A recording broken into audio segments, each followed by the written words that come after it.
Alrighty, hello everybody, and welcome to my Eve playtime. This is the Lone Wolf. Today we're picking back up where we left off, which is the, I believe the advanced military career is all that's left in the introductory series. Now, for those of you joining for the first time, the objective of this is not to show some kind of ultra top of the line best player ever type stuff, because I'll be brutally honest, that just ain't me. However, I am an okay player. I have a general understanding of what works, what doesn't work, and for people starting off in an alpha account, this is just to give you an idea of exactly what to be expected. So, I'm going to do a quick update here. Advanced military career.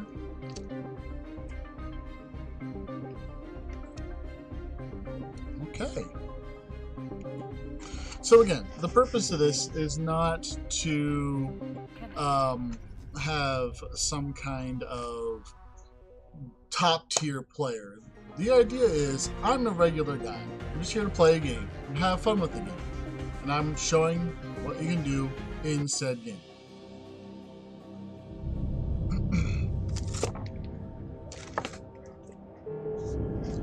Alright, we're out of queue again, so we're gonna plug that in a little bit.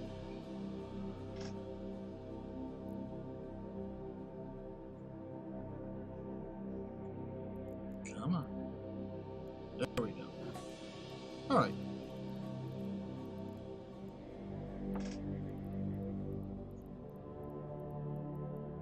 We're gonna trim this down to just the skills I have available to me. We'll look for something that's under well, preferably under 15 hours, so I can put a couple of those in. Ah, here we go.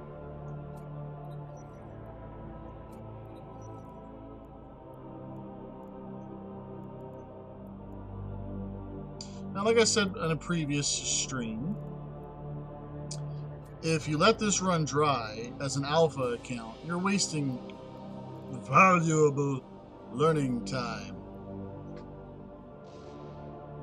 Because as an alpha account, you've only got a couple hours worth of time that you can load up. So you kind of want to make sure that this stays, at least for the most part, running.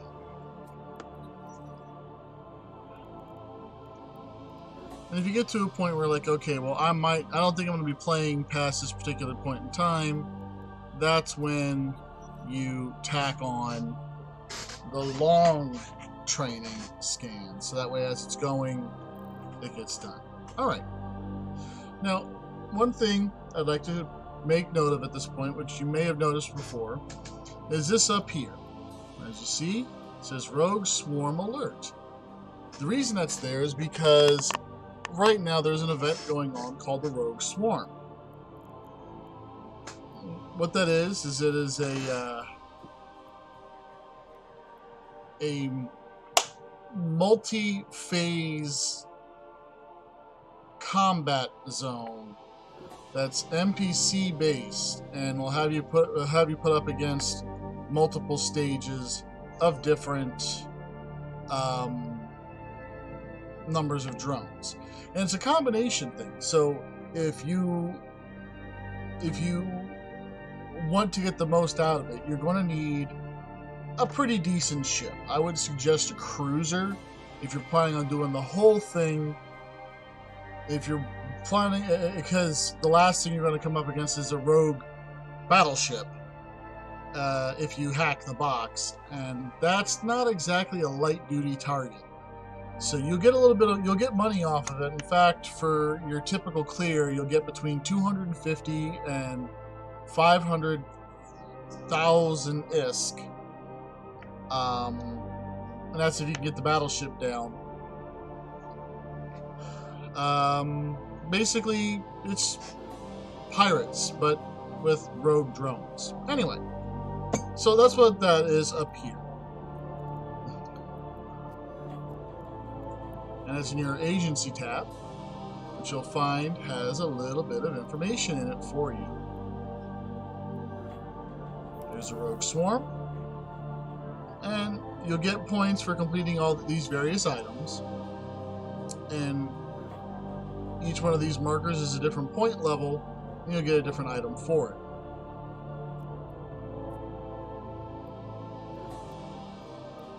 Now, I honestly have absolutely no idea what that is. I have not earned it yet. I'm about halfway there on my main account, but I have not earned it yet, so you may see me doing that a little bit in the near future. Alright, but getting back to what I'm here for today, we are here to do the advanced military career. Now, if memory serves, this should be level 2 because I accidentally triggered the first one. Let's see, Pirate Group Dispatch Missions, good. They're going to grant me another Atron. Well, we already have one, so we'll just stow it. Oh, wait. This one is one where they're going to blow it up. So this is where we're going to show you a little bit of additional stuff to do. Okay. Now, losing your ship is actually quite common in EVE Online. We've discussed that before. In this particular instance, though, the ship is being given to you explicitly for the purpose of being blown up. They are giving you the ship that is going to be the bomb. So this is where the next little piece of information is going to come in handy. You have the availability to purchase insurance. So you can either access it from here, which is your insurance button, or you can insure the ship you're specifically on by right-clicking and clicking Insure. Now, the insurance process will cover the value of the ship based off of how much you pay. So, and it's good for about 3 months. And as you can see here, if you repackage the ship or give it away to someone, the insurance is canceled with no refunds. Alright? So I know this, now you know this. And as you see, there's different levels. The higher the level, the more you'll get paid. Now here's something to keep in mind, and I gotta double check this, and I'll do this on a separate account, but on this setup, if you have no ships with insurance and you lose your ship, you will get nothing. You lose. In this case, though, we know it's going to explode. We know we can afford the platinum, so we buy the platinum to get the maximum return value. Alright, so for 93,000 ISK, I will get about 300,000 back when the ship gets blown up. It's a little bit of an exploit, but it's one of those. This is one of those times where I'd say the exploit is okay. So we'll undock, and we'll make our way over to this mission zone.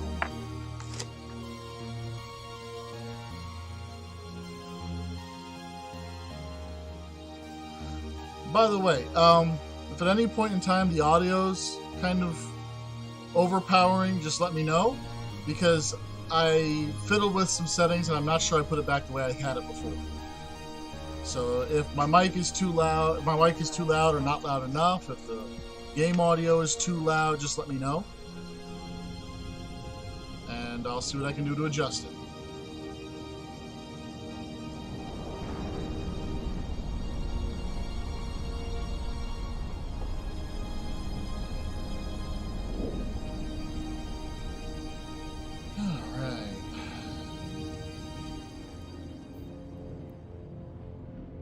And as is common, a little warp acceleration gate to deal with.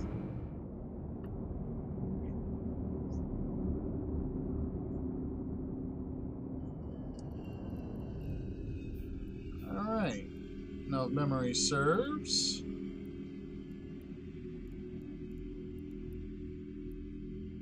just supposed to approach the stronghold.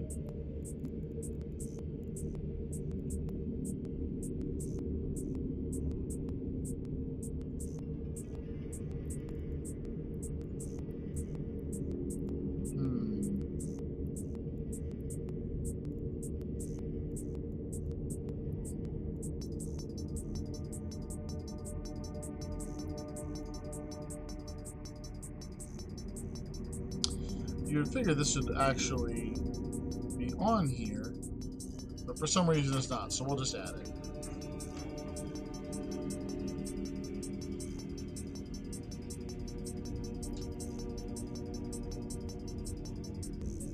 Now, it would be a reasonable thing to believe that as we got closer, these pirates will attack us. And as you see, I've got no guns. Well, that's because this one's just meant to be run in and run out.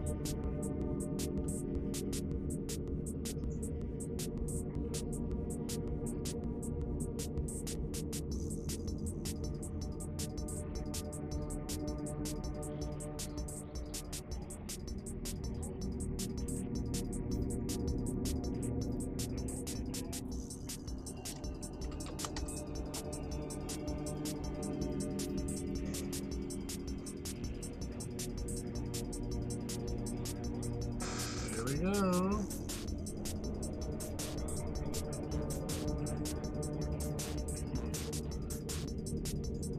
You would think if someone's approaching your station, you kind of get a little nervous about that.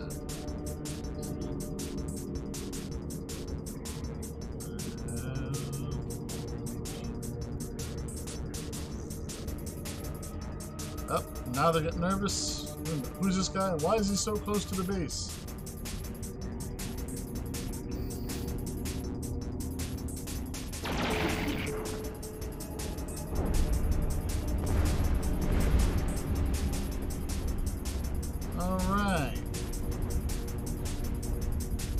And that's really it for this mission. Now what I'm going to do here is I'm going to save this location and try to come back to clean it up in just a few minutes. Dot.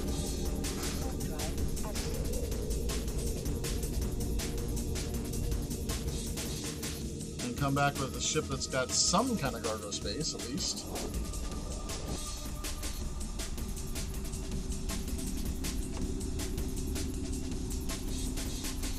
There we go. Oh, wow. I forgot to put it on gameplay. My fault. Sorry.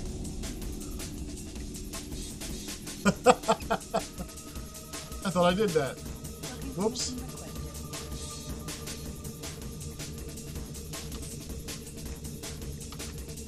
Alright, good.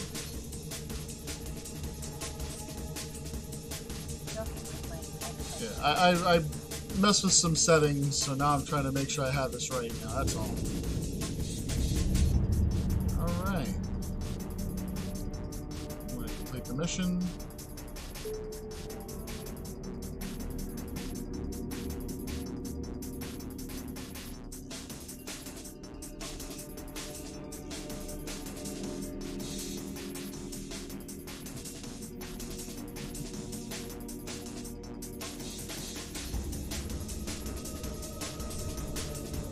Let's take a look at this ship build.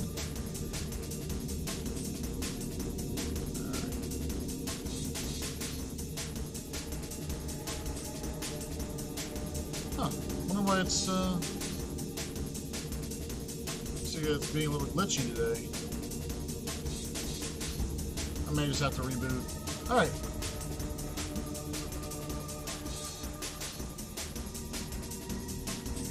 Now this one is just about making some guy nervous. So we are going to mount on the warp disruptor. There's actually several different types of warp disruption options to do here.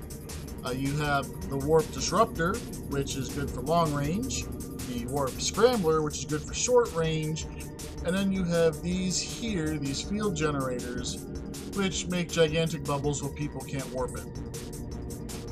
Can't get much more simple than that. So we're going to undock. First things first.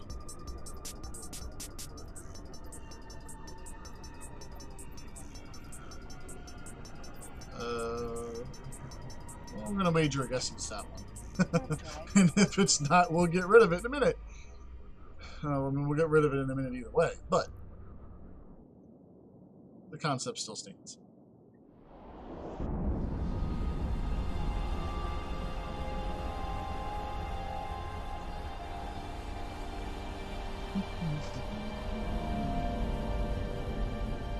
Okay, let's see, there's nothing at all here.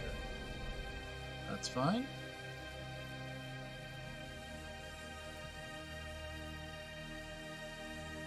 Warp drive active.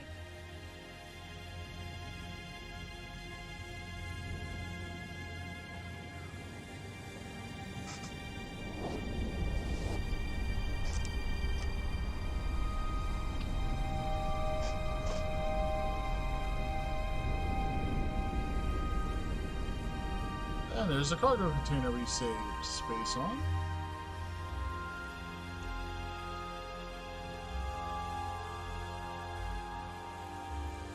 Alrighty.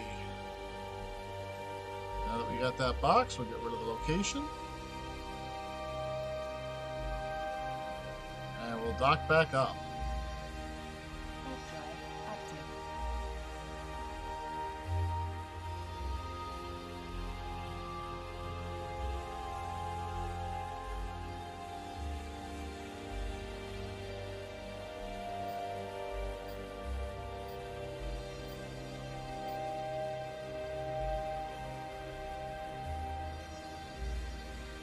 Docking permission requested. Docking request accepted.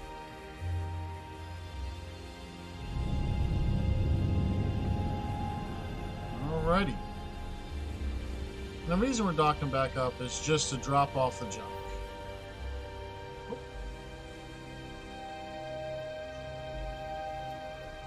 A nice larger drone in there, but we don't need that right now.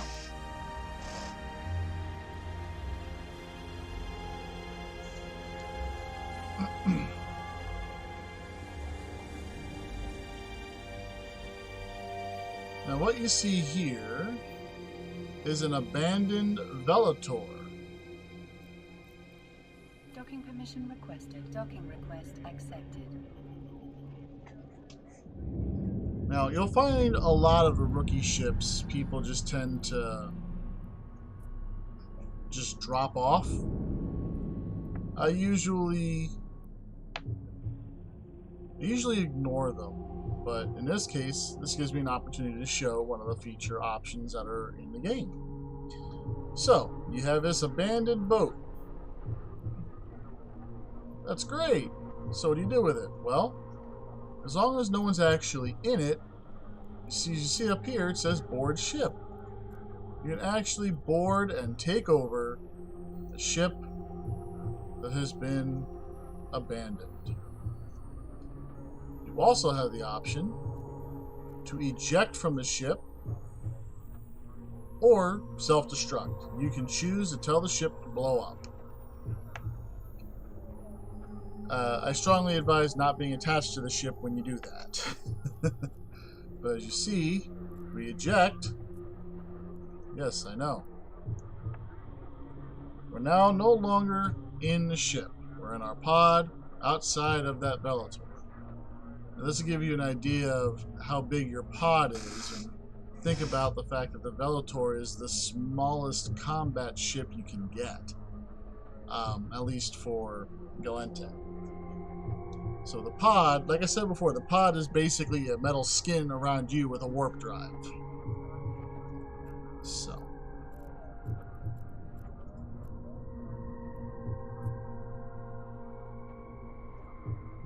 We'll just board this and dock it up. Docking permission requested.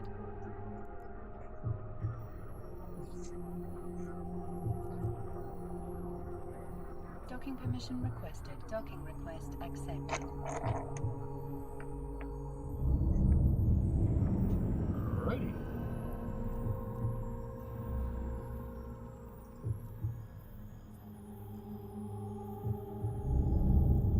And we're going to repackage it because we really don't need it right now.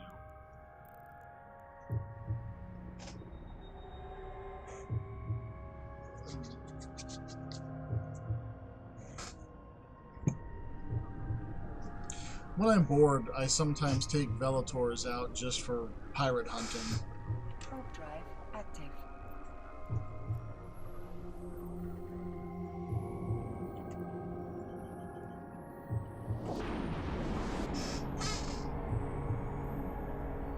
Huh. I guess that's as many rounds as that'll go. That can't be right.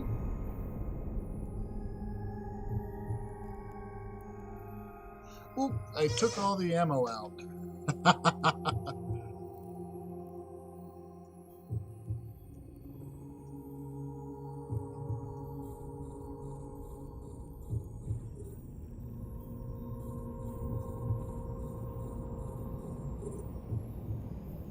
Now the warp disruptor has a range of 20 kilometers.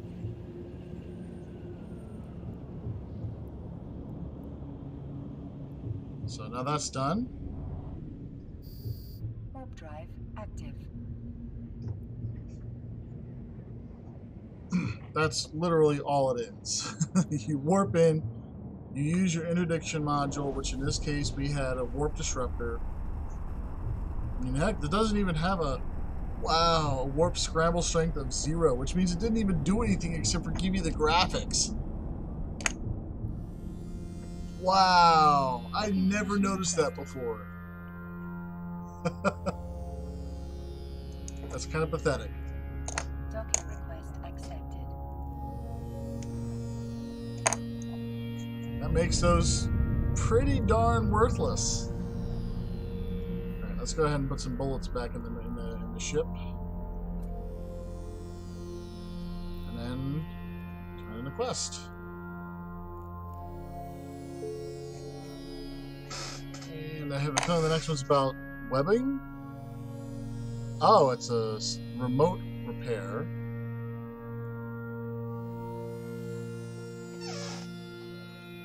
So what this is asking us to do is to use our own ship to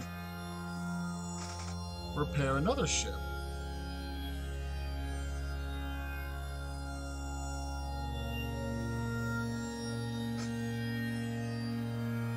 Now, for the civilian module, it doesn't require any skill. It pretty much handles itself. What you'll do is, you'll get in range of the ship, and you'll activate this, and you'll start performing repairs. Pretty straightforward. I like straightforward. Alright, reload them guns. Not that I have all that much ammunition left. That may be one of the first things you'll decide to do. Build your own ammunition. Because a lot of times it's reasonably cheap. Oh, a Noctis. The importance of a Noctis is it's actually used to clean up after missions. You can use it to gather up loot and pull wrecks towards you, so that way you can salvage off of them. Plus, the Noctis has room for up to 8 maximum high-powered devices. So you can load 8 salvage turrets, and yeah, just that's it. I mean, alright, optimal range within 7,000. So it'll perform some repair from this range, but not all that much. You want to get in within 1,000. And now he's saying he's operational again. So I guess we just gave him a jump start. And he's gone. Safe drive active.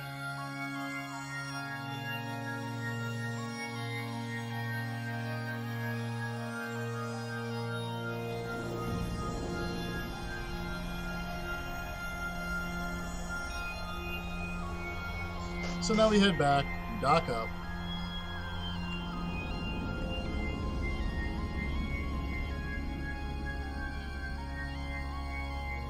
Docking permission requested.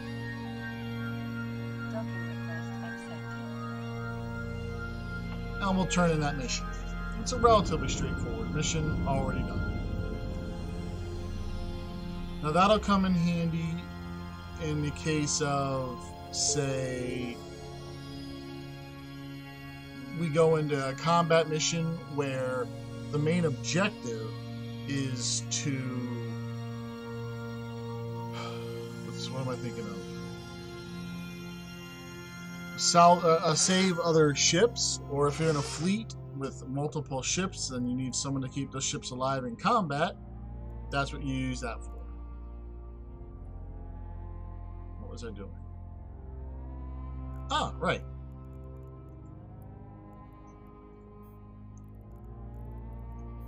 Now that is actually what... I don't have one. That general does... Oh, here it is. That's what this is primarily used for.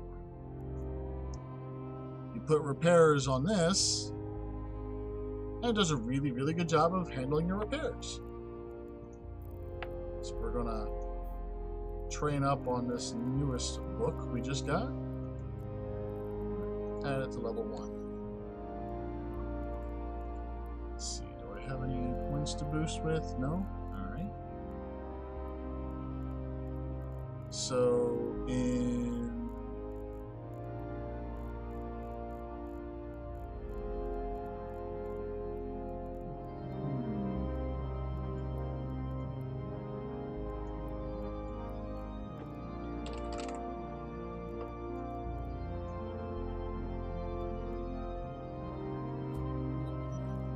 in about an hour and a half, we'll be able to use that.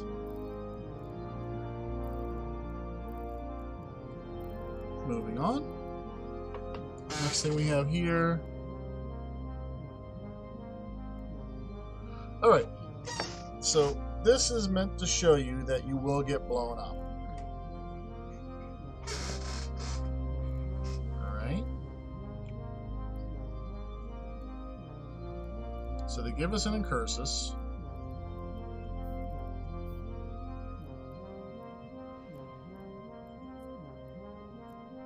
Make it active. And we apply some really crappy stuff to it. So in this case, we're going to add our civilian Gatling gun.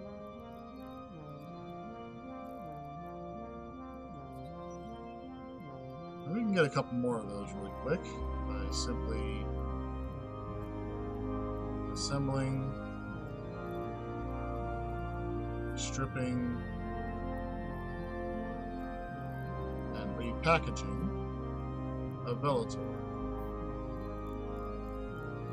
Every time you do that, you will get Gatling guns, and you will get miners. So you'll build up on those relatively quick doing this.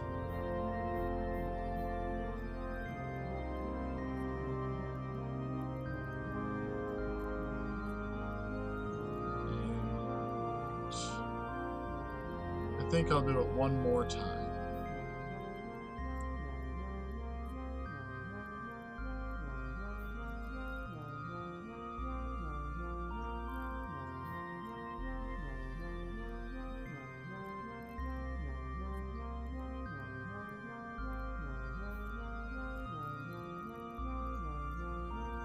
Package that. Now at this point the repackaging is more optional, but you know, it's just one less thing to have to think about. Fit to active ship. And we're going to fit the civilian overdrive. Alright, so we have an ultra crap design, ultra crap geared incursus. Oh, wait. And since we know based on the mission, this is going to get exploded, make sure to insure it.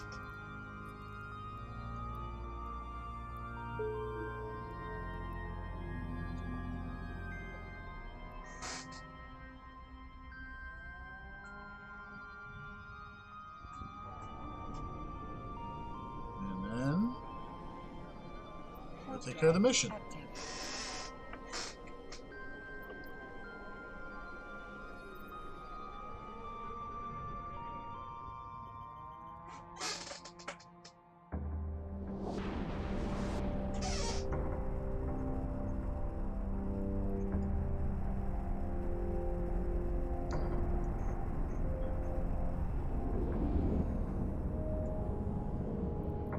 Pretty straightforward. We fly out there, blow up one ship, and then we lose ours.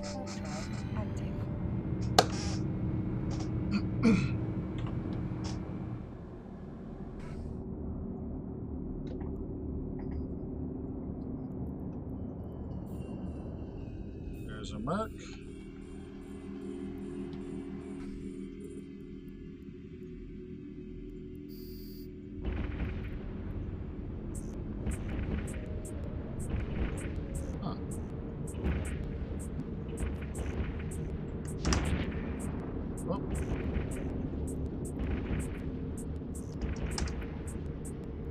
Let's bring it in so that we're hitting it a little bit more frequently, shall we?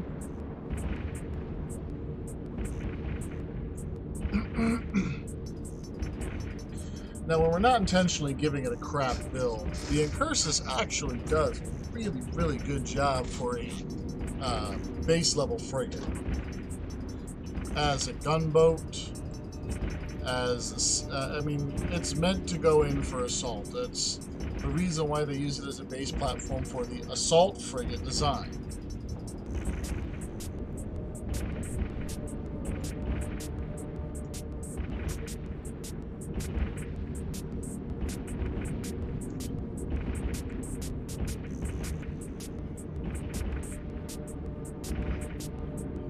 Alright, now what's going to happen is, once this guy blows, there's going to be several larger ships, and if I remember correctly, a bunch of webifying drones, which are going to prevent me from moving.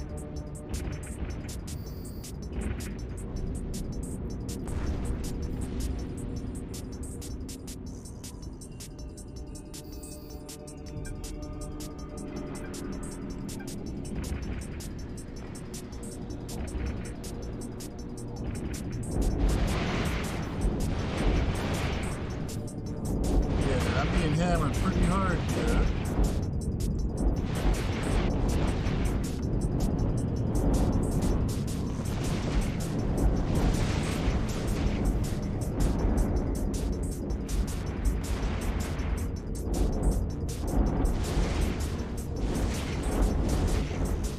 And I'm being webified so heavily that my speed is non-existent.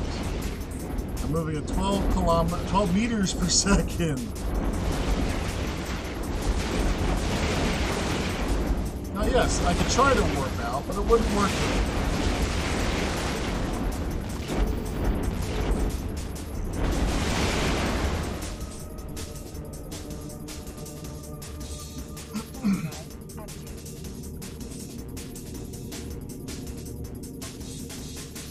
And that's that. Now, this mission, again, serves to show that you're going to lose your ship. You're going to lose a lot of ships. It's just, that's the way the cookie crumbles. It also is meant to help you see that you can actually take a look at what you've lost, how much it cost you, what its value was on the market, and how you were destroyed. In this particular case, I was destroyed by Federation Arcs. Didn't realize that was a thing. And I can't tell you what it used because, well, they just provide really big explosions and that's about it.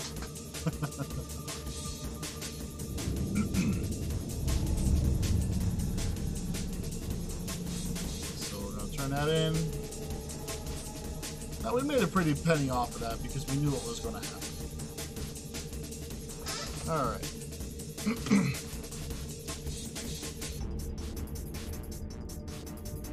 Now the next item up for bids here looks like it's just fly through here and see if you make it through the other side. And yeah, we're going to make it through the other side. It's not a problem.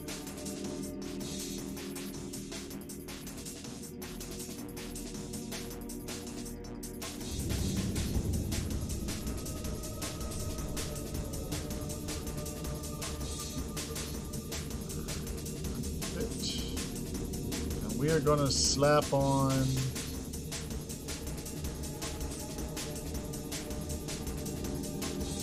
we got a small armor repair. We'll add a little bit more armor.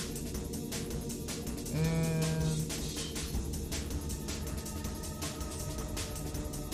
let's see, it's electromagnetic, and we don't have one on here to block that. So that'll work.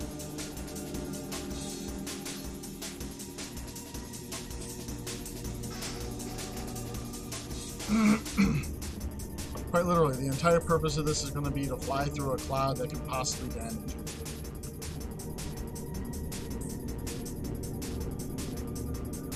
Ah, there's a Vexor. That would actually be the drone cruiser for the Gallente. Speaking of which, I lost one valued at about 270 million today because I got stupid.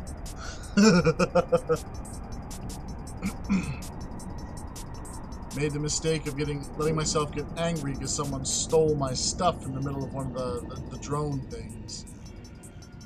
And yeah, typically it's a bad idea to shoot a battleship with a cruiser unless you're really well tanked. And I'll be honest, it was not meant for what I was doing.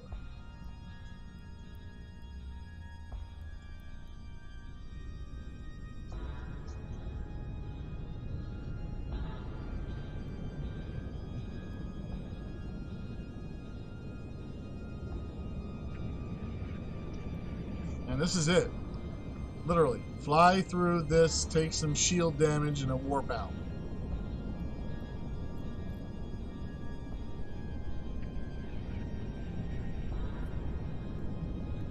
Warp drive active.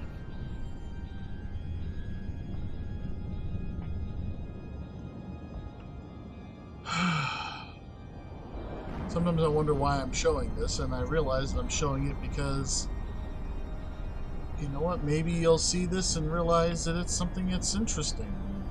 Maybe you'll realize I'm crazy.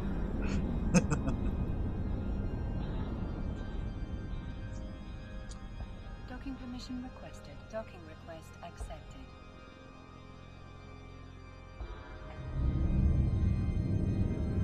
Alright. So it's another quick and easy mission out of the bag. And go to the next mission. Let's see. Hybrid guns, we use drones. And in this case, they're giving us civilian drones, which you can fly, you can use without having civilian training, which I completely forgot about. So we're going to slap these civilian drones into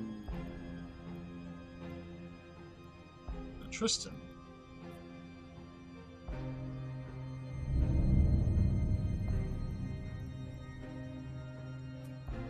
I don't remember if this is even equipped with anything anymore. Yes it is. What we got loaded? Iron.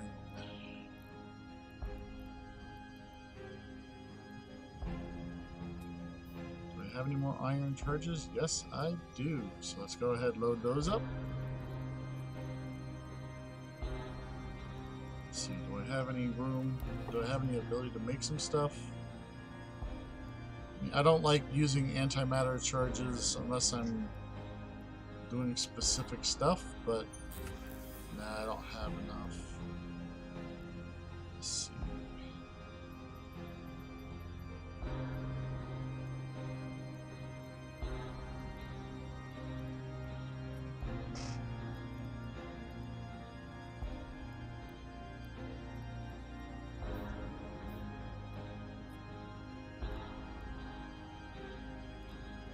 Let's see. 323. And buy this.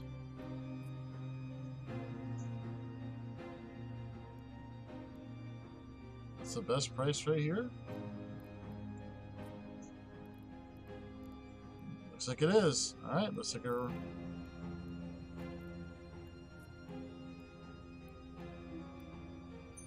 go. Now that'll start building. Why not?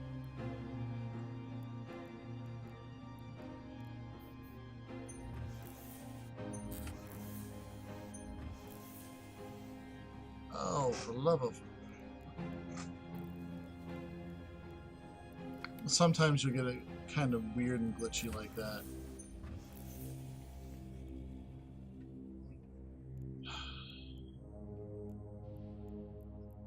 So we're gonna undock and then redock, so that way we can try to take care of that.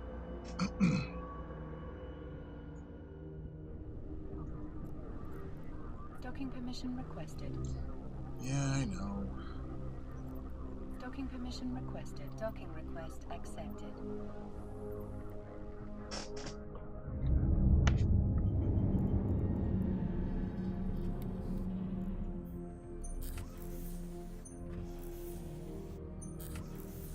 What the heck?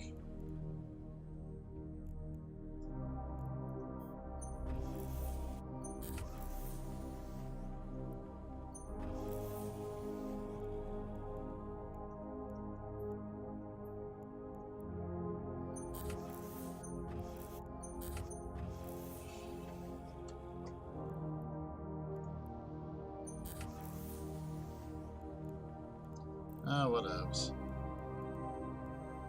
Come back to it later. I'm probably going to have to restart the whole client to fix that one.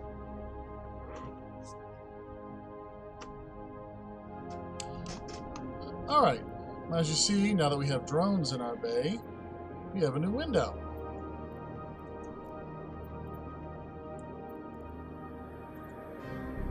Warp drive active.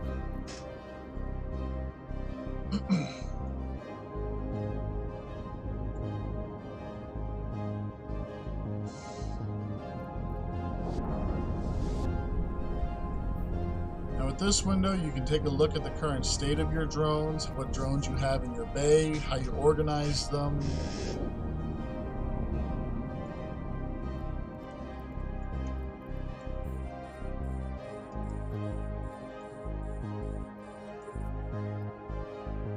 Launch your drones and let them do their job.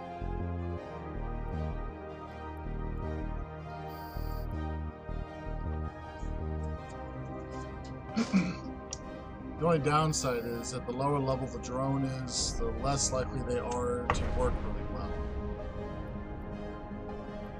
Alright. Again, like everything else, there are keyboard shortcuts to this stuff, and to get them to come back, it's Control R, sorry, Shift Control R, and actually, no, let me double check that.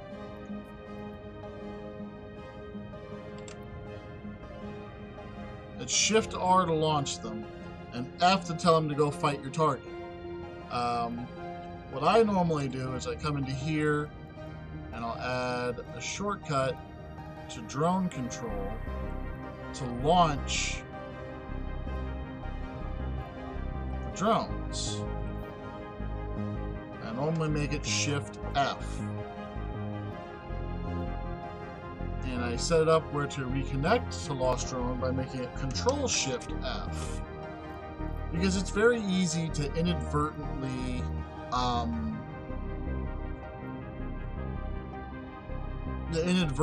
set them up to or it's very easy to inadvertently leave them behind when you leave an area. So you go back, you want to get them back real quick, you'll see them on there, Control Shift F, they come back.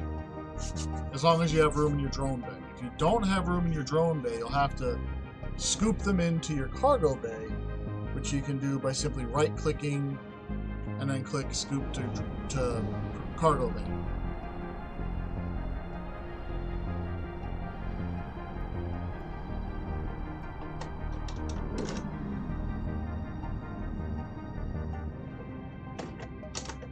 Docking permission requested. Docking request accepted. So while the railgun uses some pretty interesting stuff, it is meant to be used in conjunction with the drones.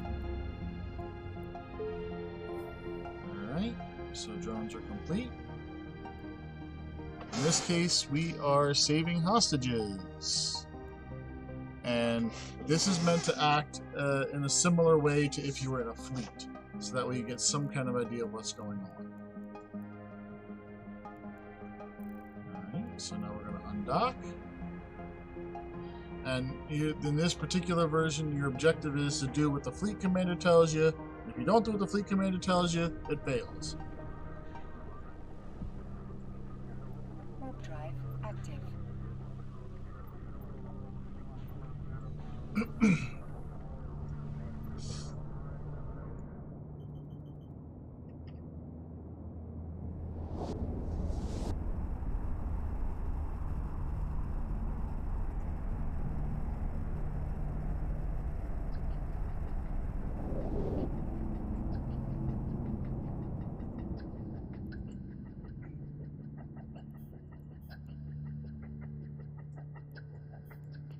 Approach the start. There we go. Hold this ground. Send you in to recover the hostages. And in this case, we do not engage the enemy. Now, if you're in a real fleet, you'd probably want to set this up on the voice chat.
And that was the whole mission.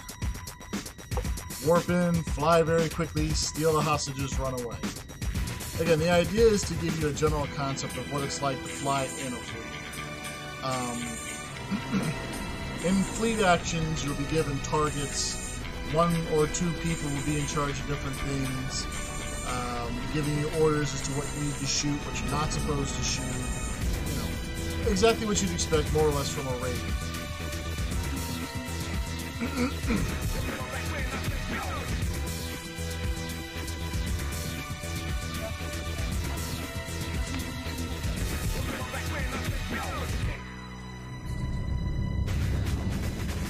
Alright.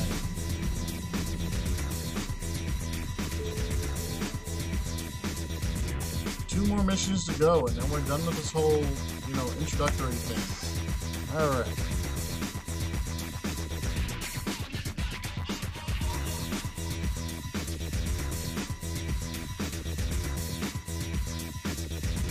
Now this line right here is really important.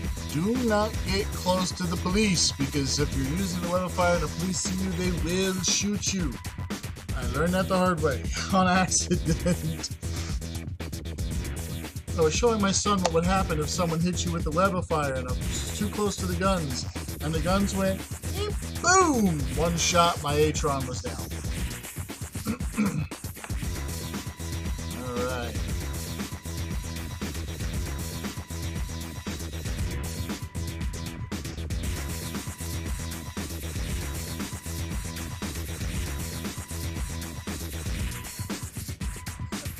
Oh, right, I had the shield on. Wait, do I have the shield on this ship?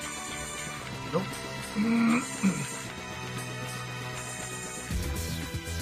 Alright.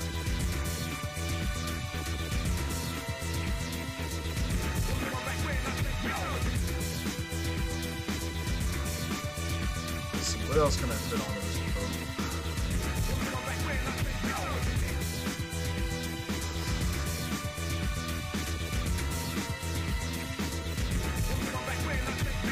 Now, these are here to actually repair your ship. This, it may seem a little silly to think that you might not know what that is, but believe it or not, this tells you what's on the ship, and this for cargo, and this tells you what's on the ship for weapons. So there is a difference. This just tells you how much ore is in asteroids. So we're going to head out now. Once the music finishes its cycle this time, it should return back to the normal music for the area.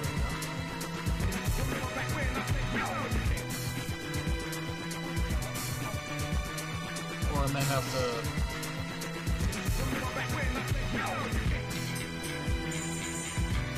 I may have to adjust the audio setup.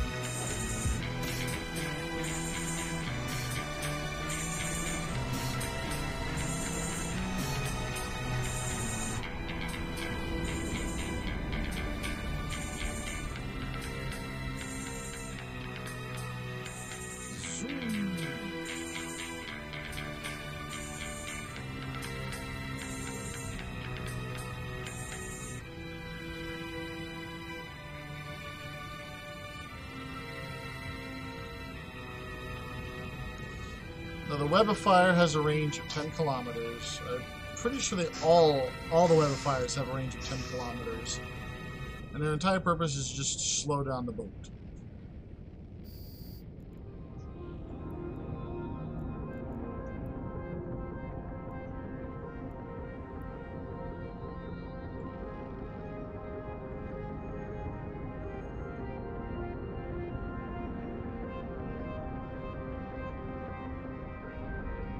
Okay, apparently we're not allowed to blow that guy up.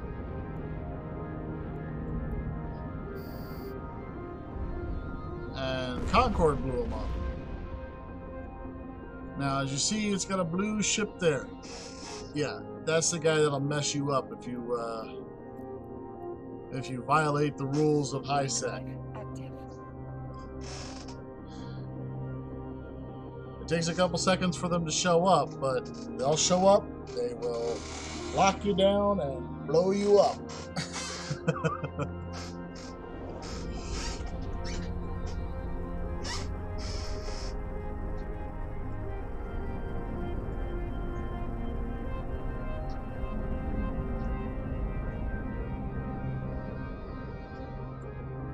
Docking permission requested.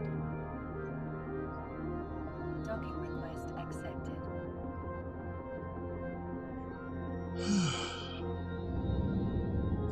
That'll leave us with one more mission for all the storyline intros. And this one is...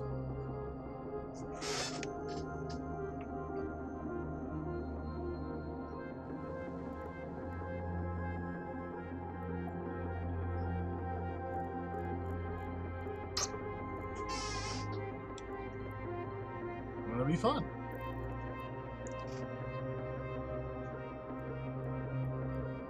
Now what we're gonna do here is, even though they gave me a catalyst, I can't fly the catalyst yet. So instead, we are going to take this ship with the drones, but I think we're going to add a few niceties. We're going to get rid of all the civilian crap. And I'll keep that one on, because that's not a civilian unit. Unfit.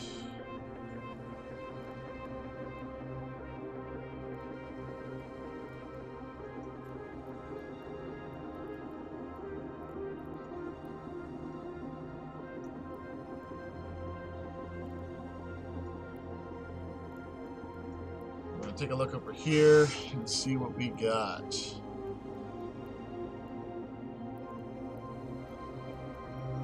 We're going to see if we can't afford a weapon with a little more range on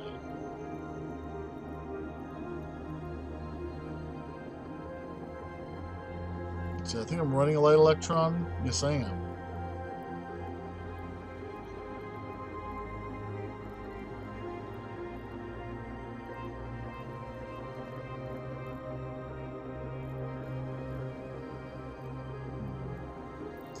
Actually, you know what? Let's see if we can't just pick up some 75mm cannons. Now, as you see, there's a couple different variants of this weapon.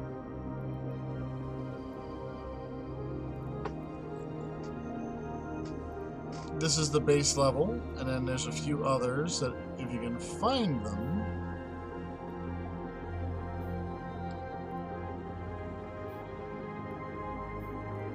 I think in this particular instance we're just going to buy the regular ones for now.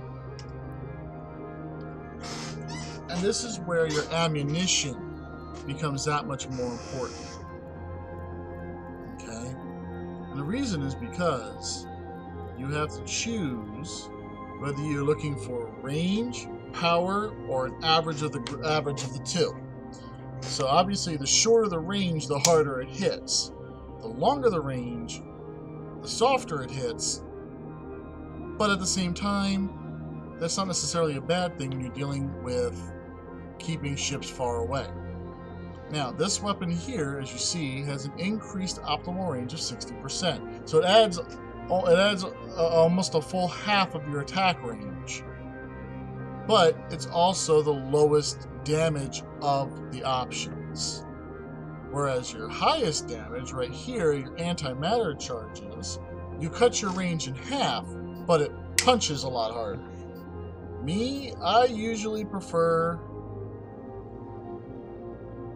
and lead's like middle of the road. I normally run either thorium or uranium charges. Because I'll lose a little bit of distance, but it'll hit a little harder. And since I'm in a drone boat, I should be okay. So we're gonna buy, let's see, 500 rounds. We're gonna remove the charges. And we're gonna unfit the guns.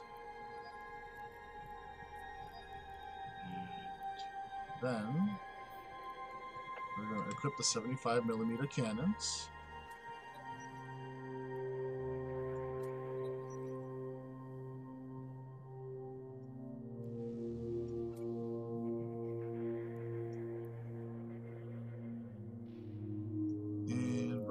The guns with the thorium. Each gun has a hold of 200 rounds, which only gives me about 100 in backup, but I'm pretty sure I won't need those. And let's see here. Got drones 3 lined up, but it's not ready yet. And this is where the simulation platform will come in handy. You can tell it to only show you stuff that you're capable of fitting. Alright. So we want a web of fire.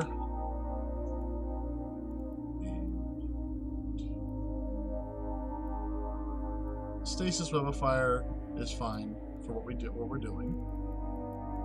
And we want a warp disruptor.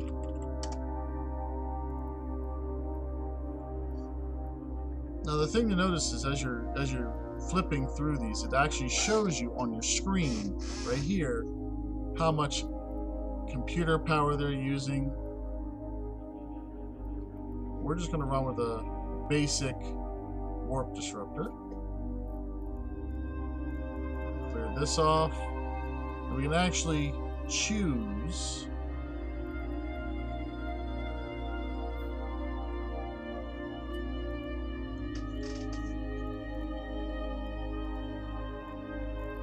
what we want to put on before we actually do it. Now, since this ship has the most hull strength, typically I'd suggest putting on a hull repairer and using that as your base level strength. However, in order to do that, we'd have to choose to take away one of these. So we could build the hull, but then we wouldn't be able to use one of these 3 things. So, since that's the case, we already have an armor rebuilder. We're going to switch over here, and we're going to find armor upgrades. Now, you have different types of choices you can pick through. And since this is meant to be showing you how to start and what you're looking at, I'm going to do a quick run through. Armor hardeners give a increase to resistance to a different weapon type.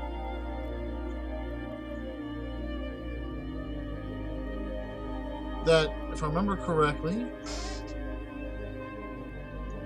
is always on, but at a reduced level of what you would get if you were to, say, pick up energized plating. Okay, or energized armor layering. Alright.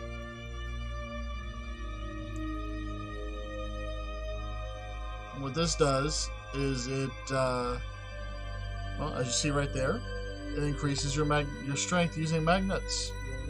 It's pretty good. The resistance plating, if I remember correctly, this is for boosting your hull. Nope, more for armor. It's another resistance option for armor. You also have the option of just attaching something that'll overall reduce your incoming damage. Damage controls work really, really nicely. Especially if you can buff them up with active repair. And here, energized plating, these will give you really good resistances, but they use power to do it. so you have to turn it on and off. In this case, you've already got the armor repair, and you have different size armor plates, so we're just going to pick up some basic, cheap armor plates. Doot. As you see, that bumps up our armor. We have a repair, so we're going to be reasonably capable of defending and protecting ourselves. Then you have the option of adding various adjustments to your ship here. Now these adjustments tend to get expensive, so we're not actually going to put any on.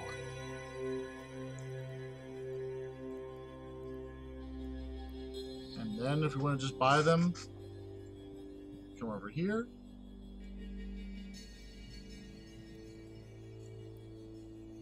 Alright, we already have the overdrive, so we're going to buy one of those. So you have the thorium.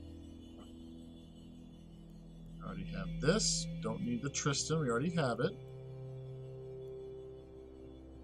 So apparently there's not a webifier available here at the moment.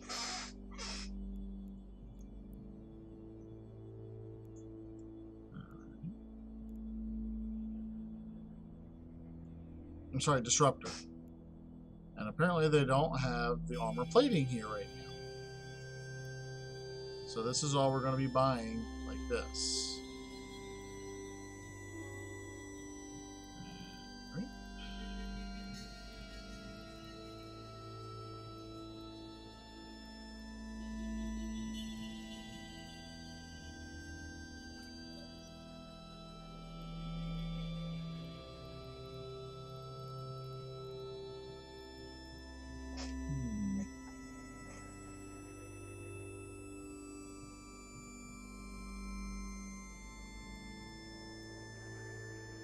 I could have sworn I picked up 2 items, or did I buy one I already had? Wouldn't be the first time, won't be the last.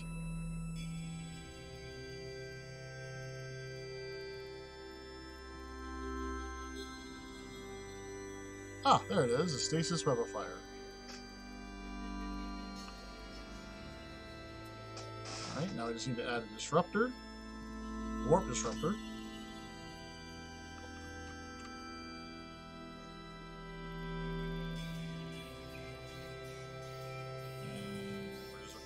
Warp disruptor. Okay, apparently they don't have any here, so then we'll look here. And well, we have those, so we'll grab one of those.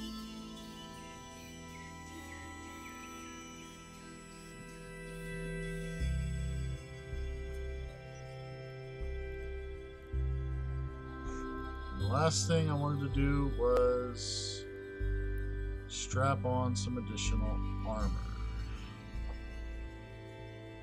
You know what?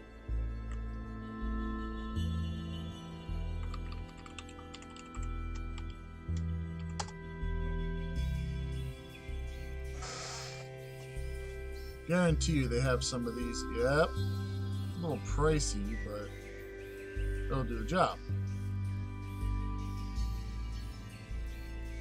And now we at least have some kind of additional damage mitigation. We don't have to worry about turning it off and turning it on. It automatically takes care of that. And I will slap this on. Alright, now here's our boat. We're ready to go, so let's get to it. Oh, wait a minute. Wait, stop. I believe I have the ability to fly up to 3 drones. Nope, just 2. Okay, never mind. So now we're going to undock. We're going to finish up this mission and be done. Yay!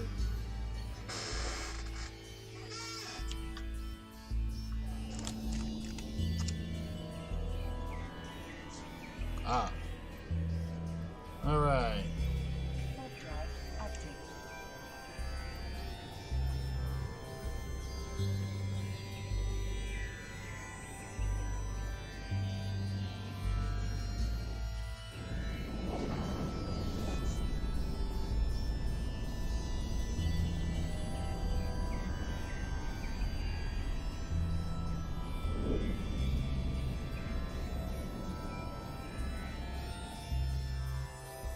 Apparently they're here on the base, so they're going to be coming out of their bases. Realistically, I probably don't even have to worry about doing anything.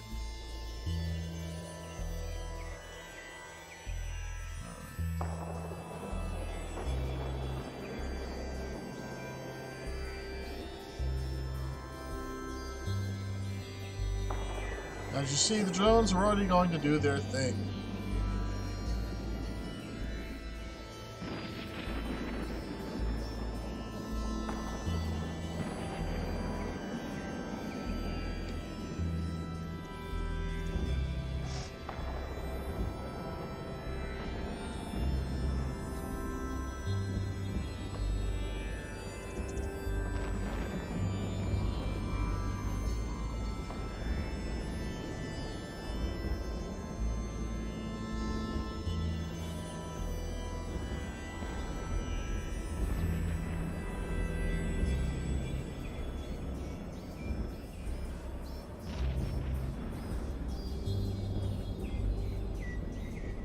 Alright, I'm going to turn on the repairer now.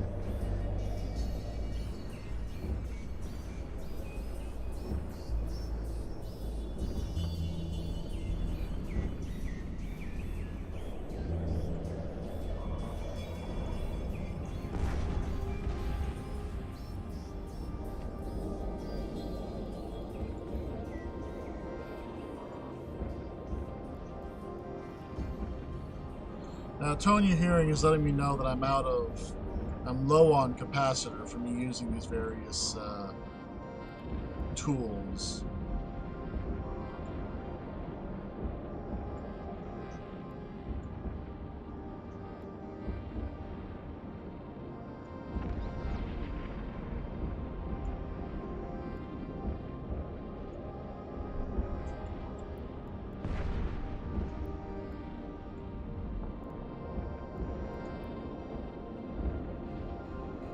That's pretty much it.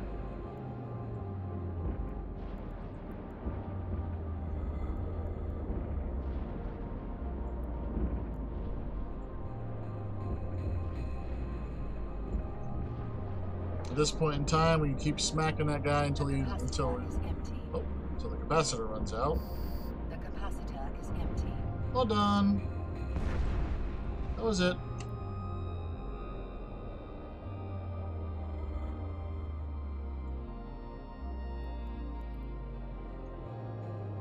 Warp drive active.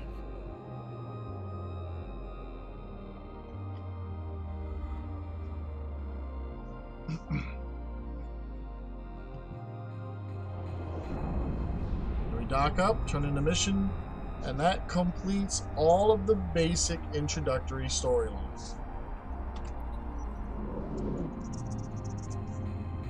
That's pretty simple. Docking permission requested. Docking request accepted.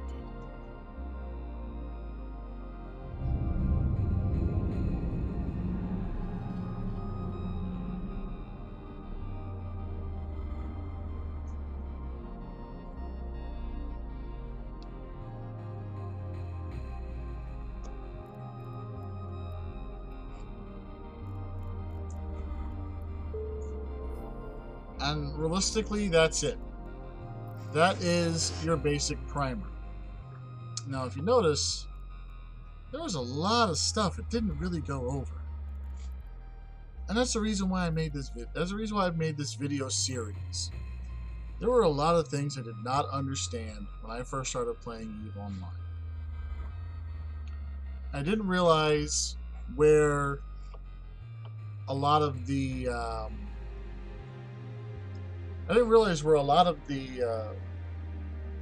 benefits of different options were.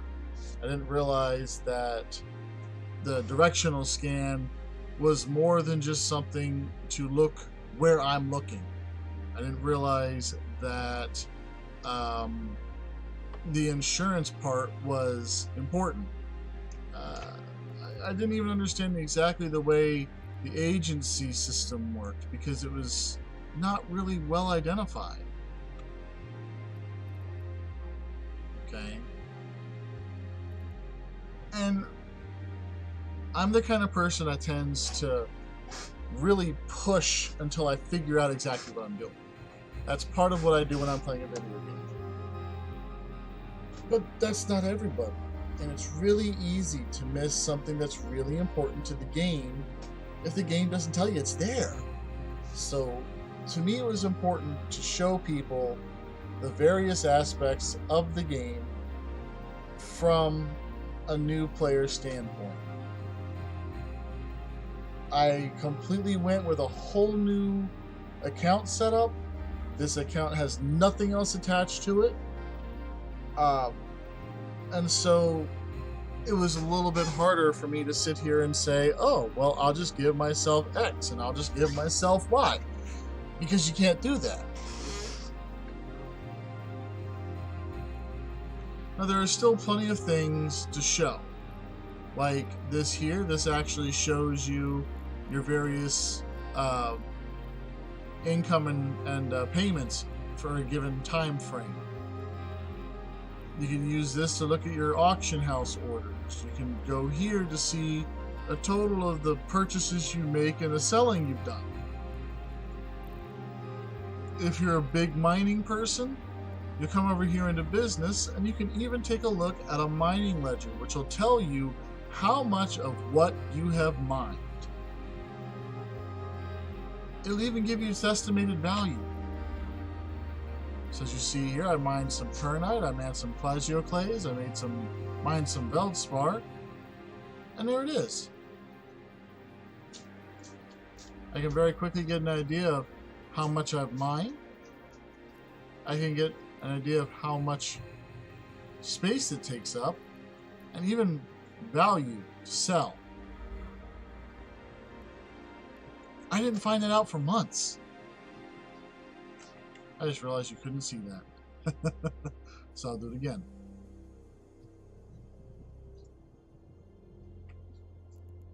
Come over here into business and mining ledger to get all of this information. I didn't know it was there. I had no clue. I was told later on about it by my corporation manager when he told me I owed 10% taxes, which is, in this game, the natural inevitability of death and taxes, you can't escape either.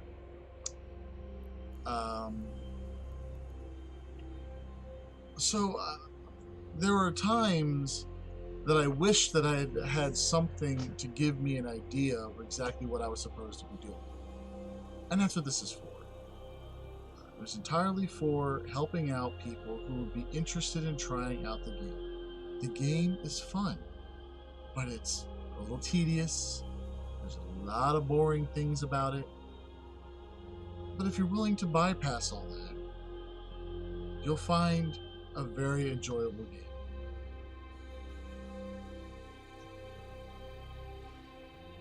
Alright, so now that I have finished up the whole introductory, let's go ahead and take a look at this Imicus we have.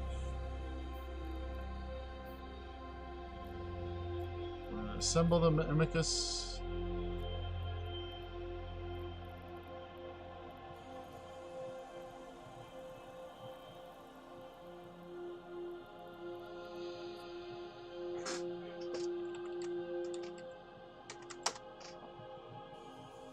Alright.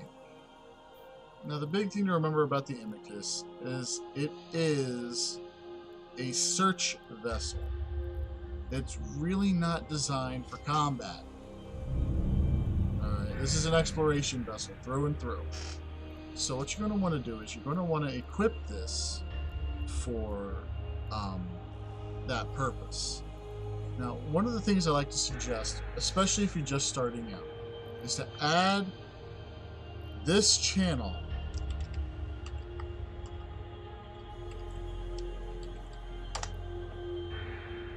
beginner fits. The reason why I suggest you add this channel is because it gives you a basic level fit that you can use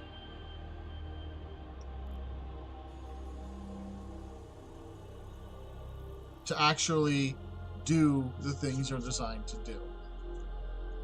Expedition, mining, let's see, combat ships, destroyers, cruisers, and if you click more, it'll actually take you into a second channel with even more fits. If you notice, not every ship is covered in this, and that's because these are the ones that most people will tend to fly. But here we are here. I know we have a probe launcher somewhere. I just gotta remember where.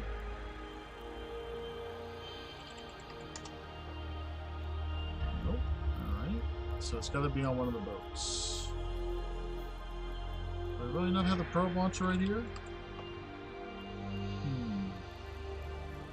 No worries. One of the things I can do is I can click buy all, and we'll add everything on that list to a purchasing option.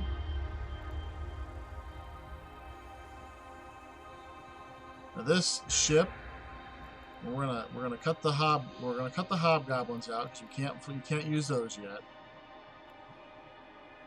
We're going to cut the Imicus out because we're literally programming it right now. But the ship would cost about 900,000 to build and fly.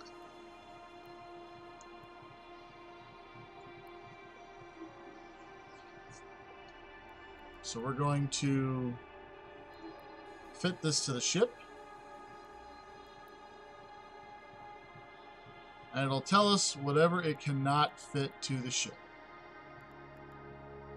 Which in this case, it didn't even bother.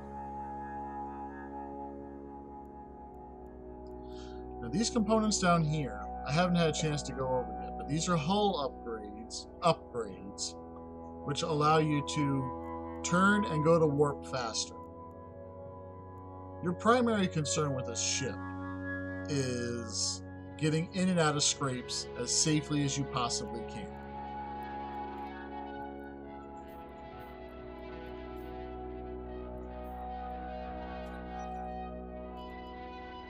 Now the reason why I have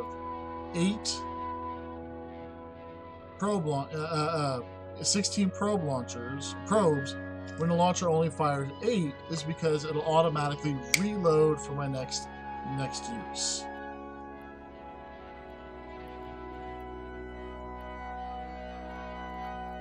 Since we can't really use this drone yet, we're going to take this drone out of the bay and stow it for later use. Each of these items, with the exception of the micro warp drive, have leveled up options. You can take a look in your variations to see what they are. In this particular case, there's an updated relic analyzer that adds additional virus strength. Same with the data analyzer. The cargo scanner is so that way you can take a look inside inside what it is that you're scanning to see if it's worth risking your ship over. So we're going to make a minor adjustment here.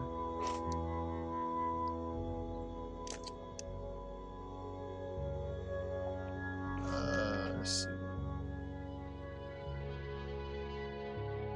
Exploration. Fresh. Imicus. All right.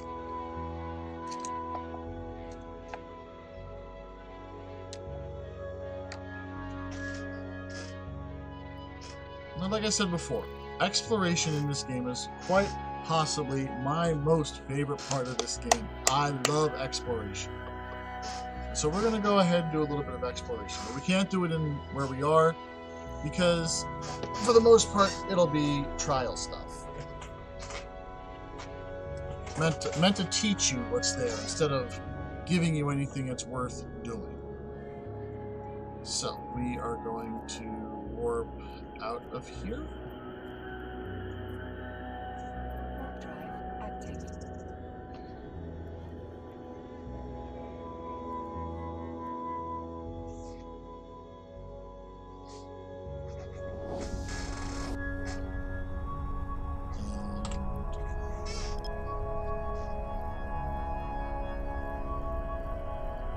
Now, I could take the time to scan these down, but there's very rarely anything in here that's actually worth scanning down.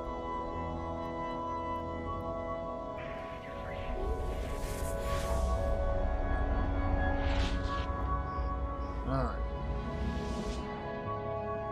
So here we are in Lewis. Now, you can always choose to risk hitting some more dangerous space. But we're going to start here in some basic space so you can get a good look at it. Launch our charges. Activate the micro warp drive. And we're going to turn away from the base.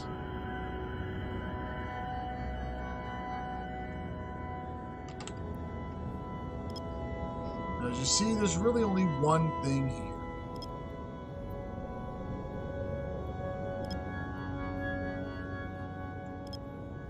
So we're gonna scan it down.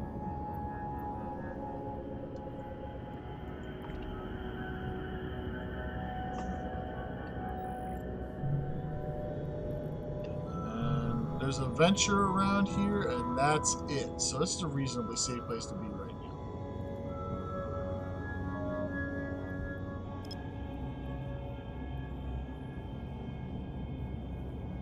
Now, one of these, like I said, in the near future, I'm going to show you my normal scanning ship on my main account.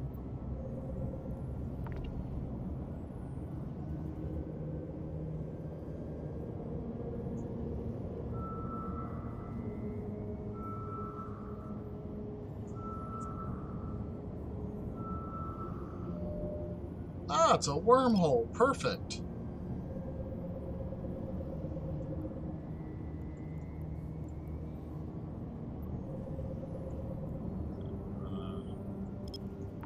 Skip a spot, and if I did my job right, it'll pick it up like that.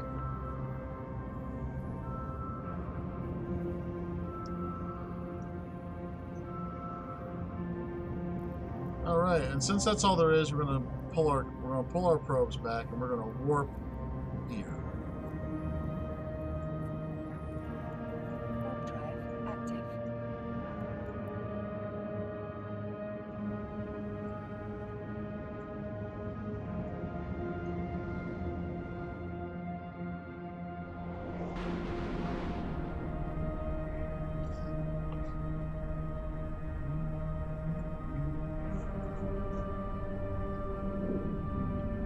Alright, that is a wormhole.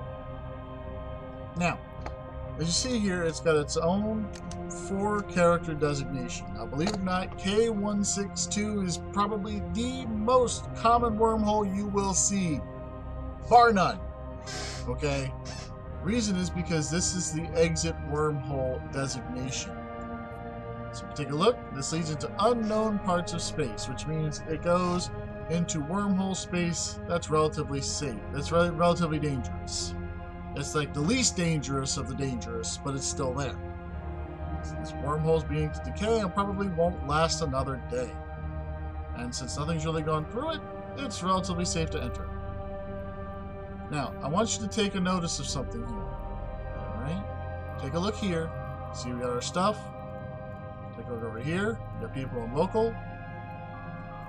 We are going to enter the wormhole.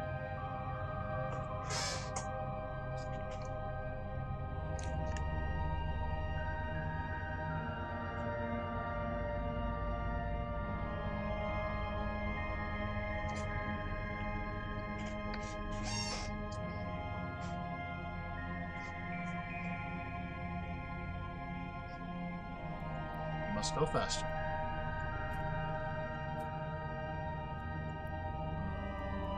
Now, as you see, it is giving you a warning saying, hey, you're going into a dangerous place and we can't protect you here. You sure you want to do this? In this case, we're going to say yes.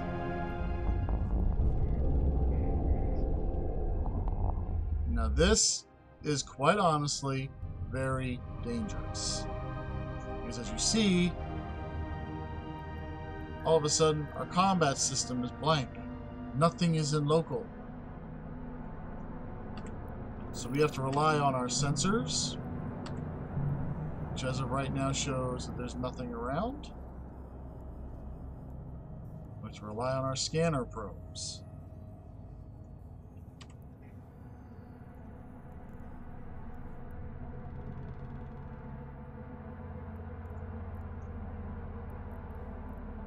The good thing here is that it will give us the option to warp to the moons and the planets. So it's normally not a good idea to sit on top of the wormhole.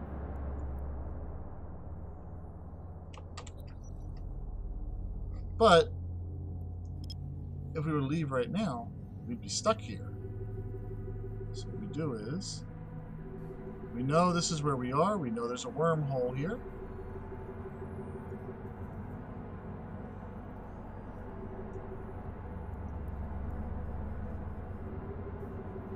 So we are going to force a scan.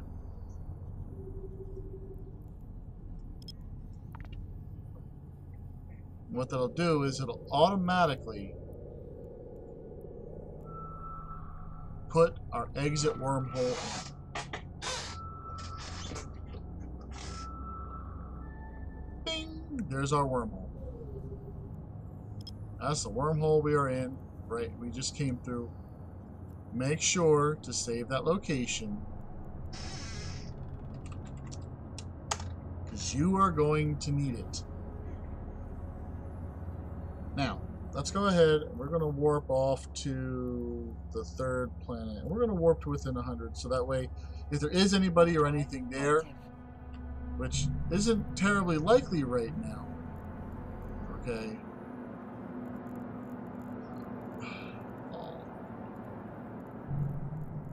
It's not terribly likely. Unless there's a stealth ship in here. And yes, there are stealth ships. Alright. So now we've moved off of... moved off the wormhole.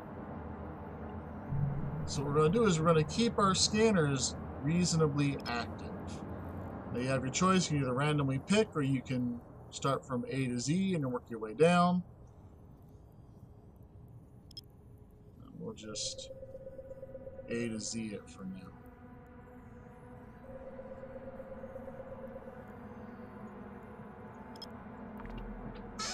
Maximum scan, well, almost maximum scan radius.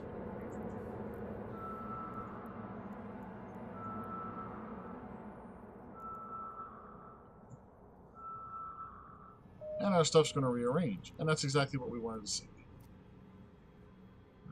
Where's the planet? There's the planet. And we want to go away from the planet. So that way if someone does decide to warp in, and they decide to warp in at 100 meters, or I'm sorry, 100 kilometers, we're not going to be right on top of them. We want to try to get ourselves a little bit of distance between us, planet, and various places they can warp into. So let's go back to our scans. Alrighty. This hasn't moved. All that much anyway. So we're going to drop this down to the 4. Or actually, no, we'll drop it down to 8.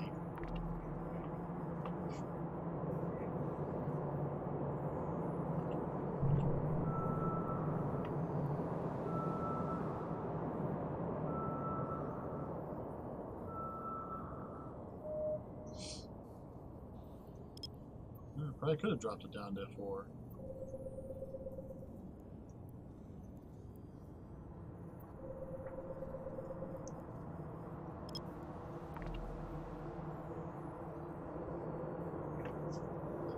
The faster you can scan through this, the safer you are overall.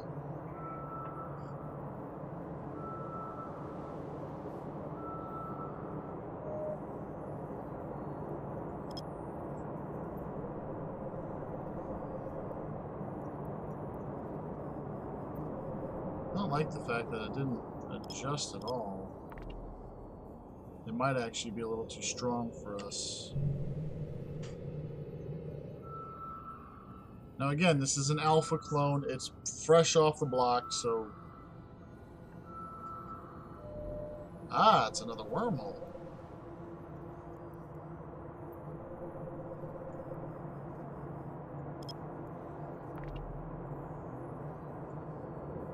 Type 2? Yep, level 2 difficulty. So we'll be able to scan down level 1s and level 2s, and level 3s will be a little more difficult.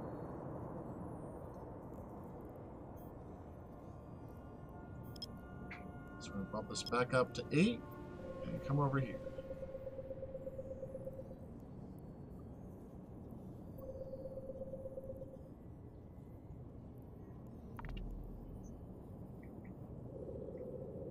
I have a suspicion we're not really going to find a whole heck of a lot here. But that's okay.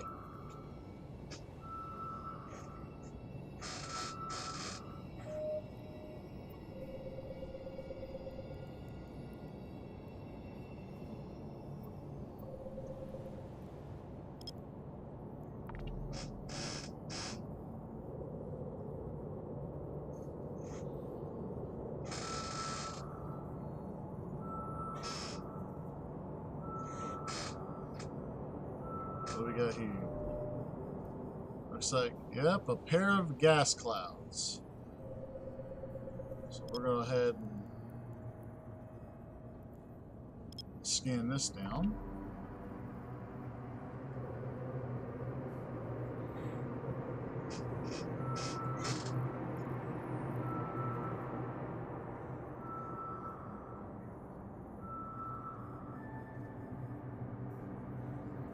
And then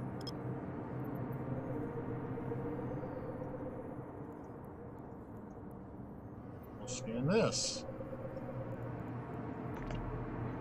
Now, because this is a wormhole just outside of the immediate space area for the beginner zone, a lot of times this one's going to be empty. There we go. So we got 2 sizable perimeter gas deposits. That leaves us with 2 more left to scan down. So put this back to 8.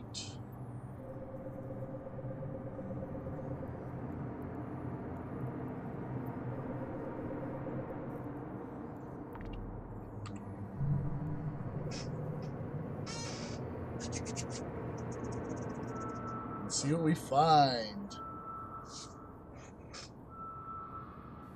And thank you for the follow. Alright.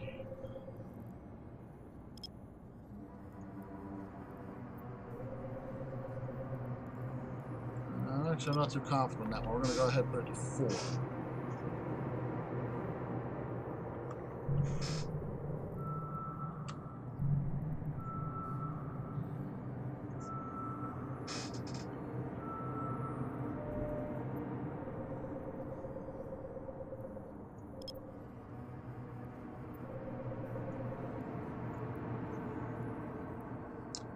Hello there, Iridescence.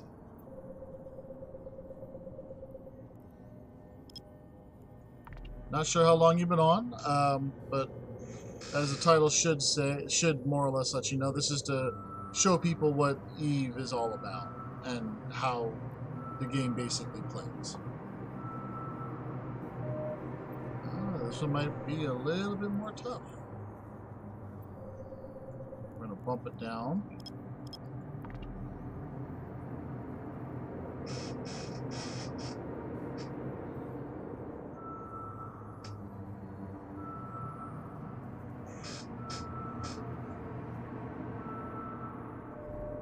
Oh, right. We got a level 3 data site. This one might not scan nicely.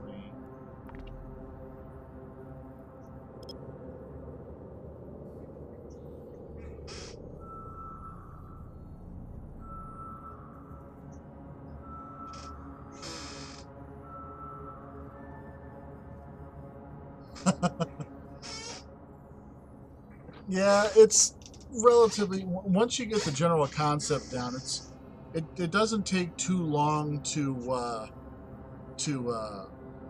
figure out. The question becomes how much time are you willing to dedicate to do some serious exploration. And sometimes you'll find some really nice wormhole pathways. Alright, unsecured perimeter comms. Actually, I think that's a combat-based site, so we're going to warp in at 100 kilometers. I anticipate we're going to see sleeper drones. Now, I'm in my little dinky Imicus here, so we don't want to be dealing with them. So we're going to get ready to warp out if necessary.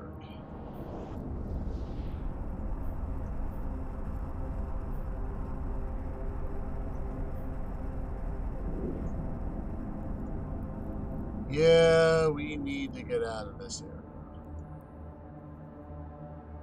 Warp drive active. Because those boats will one-shot me if I'm not careful. So that's definitely not one we're going to be doing.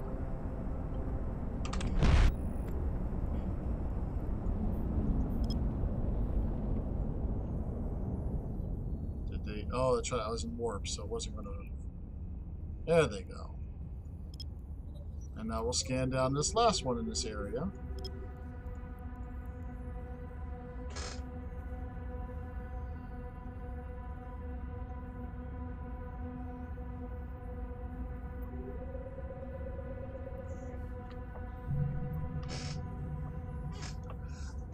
On my main account, I actually tend to do this in a Helios, in a tier 2 boat, because I can equip stealth.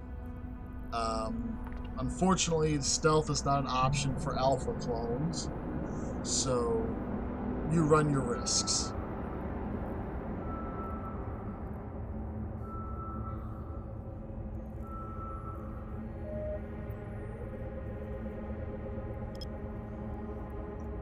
Now, to be honest, to just goof off with a little bit of wormholing, you don't need a super hyper trained up guy. You can do this.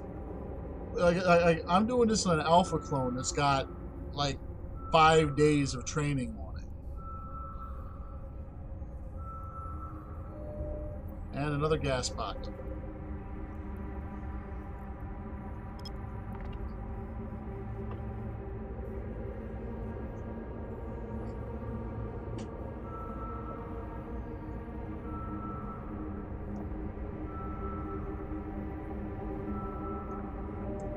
I completely understand. I just finished training in for bombers, and I'm getting ready to... I'm looking forward to messing with those in the near future.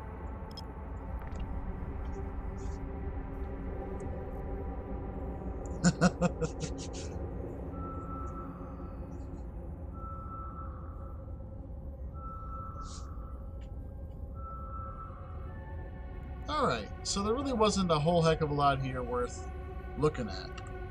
But we did it, and that's ultimately what matters. However, we did get a second wormhole, so let's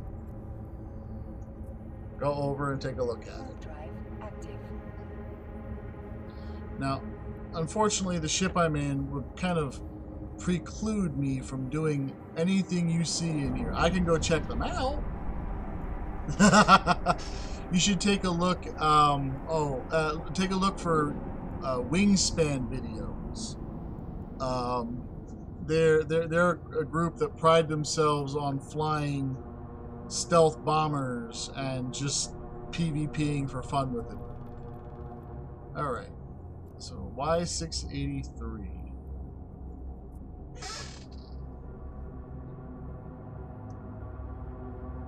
Alright, Y683. If I remember correctly, this is a code that means it'll go into a C4 or C5 category wormhole space, which is amongst the most dangerous. And it is a permanent link. So if you go to this location and you find, if you're in this wormhole, which is J132052, and you find EDQ278, it will always go to the same place. And this is not really seeing any use. It's a blast to watch their stuff.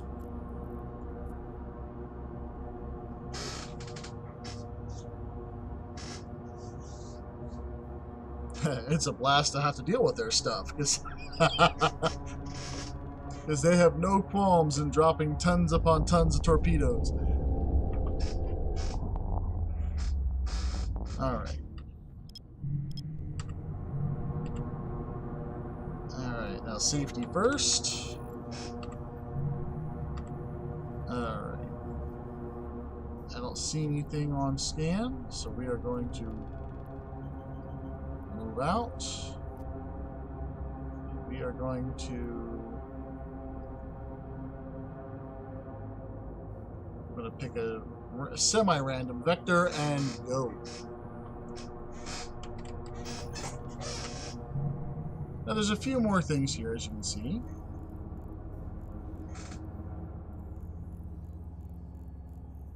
So we are going to...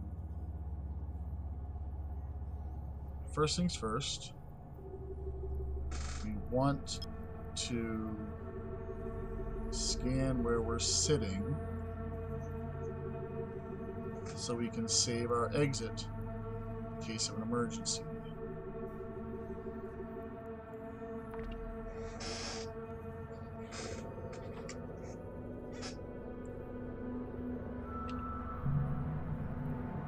Oh, interesting. This side is actually an exit wormhole.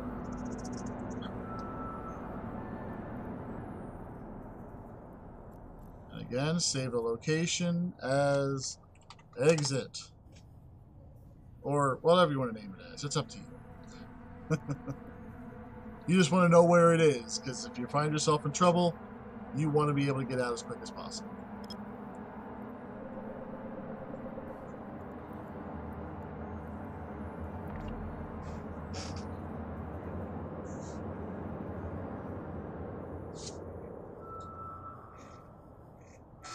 Going for maximum spread of pinpoint scan. It'll move things around and give us a little bit better idea of where things are.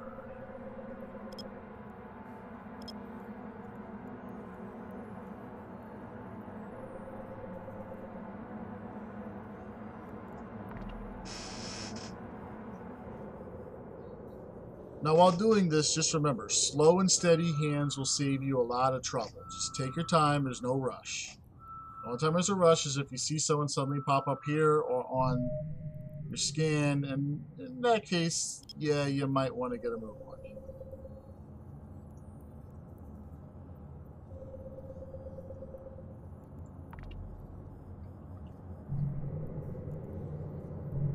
I can see my scanner probes.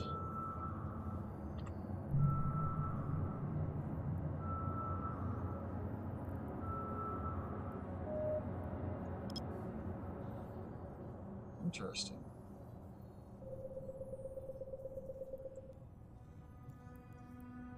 Well, I don't see that kind of a spread very often.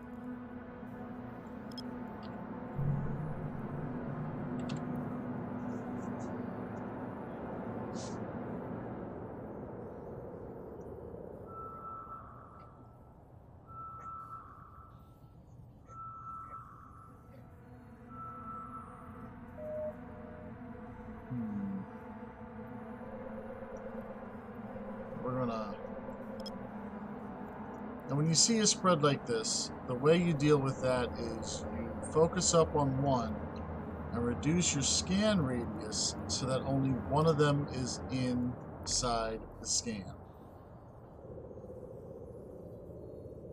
What this does is if it doesn't scan, then you know it's on the other one.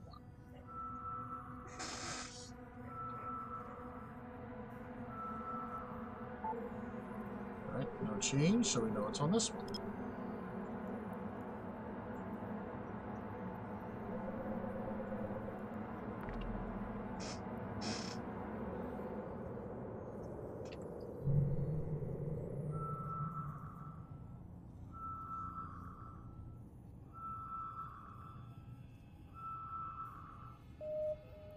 Alrighty.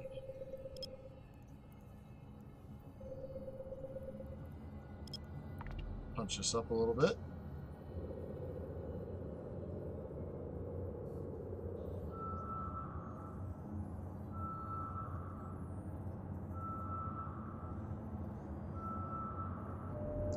Another wormhole.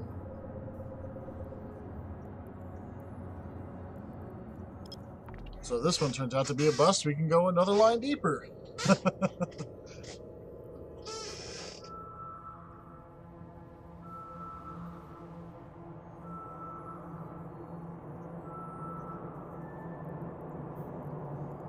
bump back up to 8.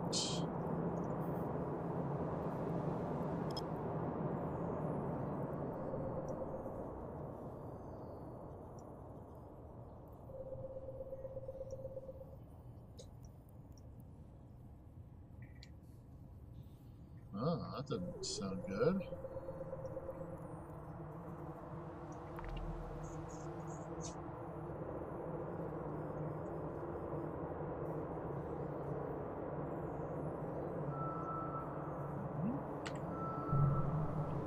For a second, I thought I had a minor power surge.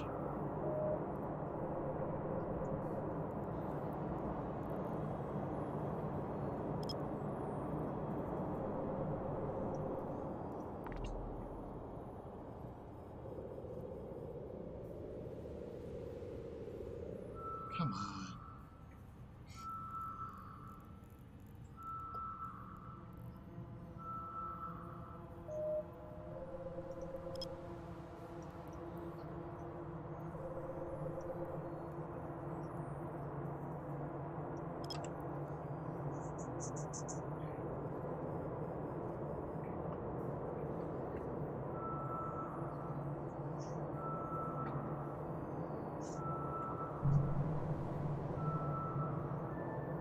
Another wormhole. All right.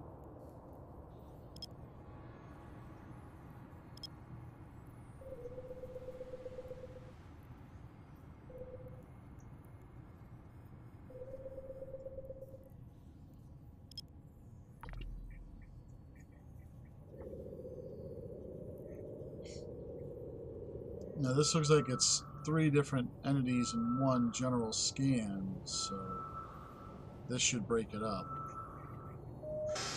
Alright.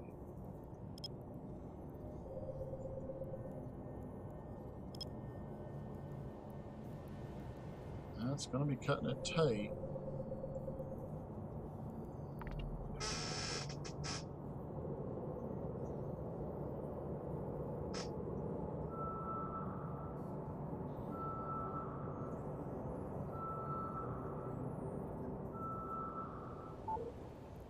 That's what I figured.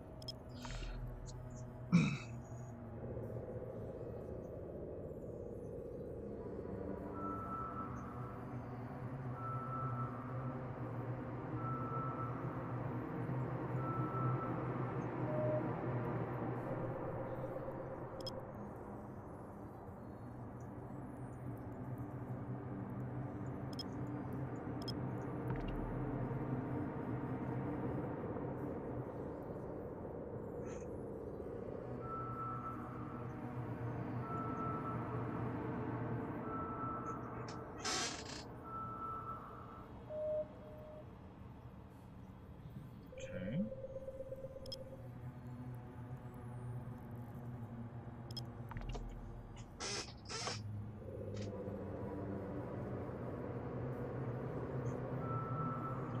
Honestly, this is probably going to be a much higher level than I'm going to be able to do.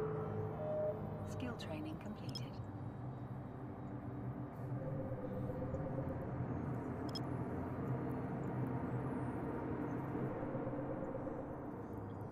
So if we're looking at tier 3 or tier 4, which as long as they're not perimeter, they're typically unguarded, the antivirus strength might not be strong enough to really get me by. Ooh, we have a relic site. And this is a level 3.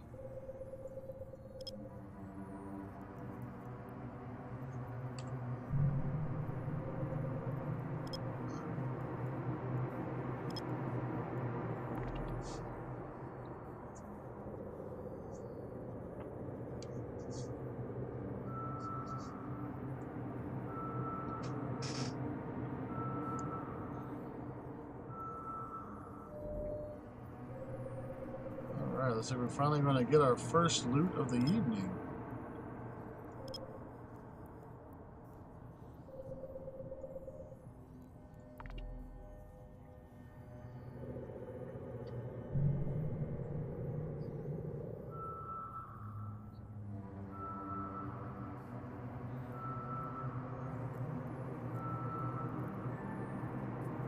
Warp drive active. And while I'm warping over there, I'll go ahead and get the next one.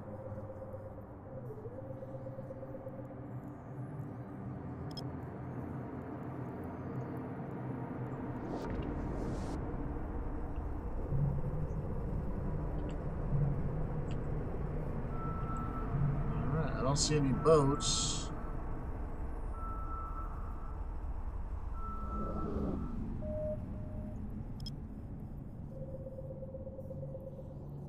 The only thing is, if someone's in a cloaked ship, I'm not going to see them until it's a little too late.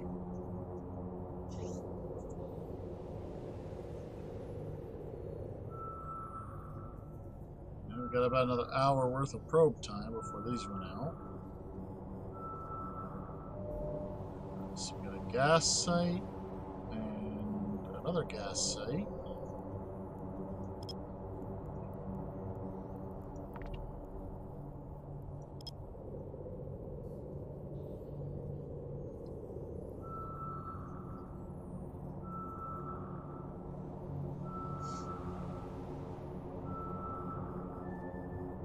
I've been playing this game for nearly a year, and I only just finally made my first gas mining ship recently. Oh, it's terrible.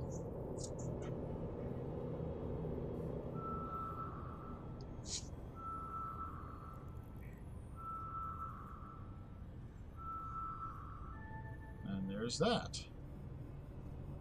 Alright, we're gonna pull in our probes for now. Nuts. That's a frontier location. Alright, looks like we're not going to go doing that one. Believe it or not, you'll actually make some decent ISK off of gathering gas. Now I tend to use a what is that? A prospect. There we go. I use a prospect for it again because I can stealth on it. But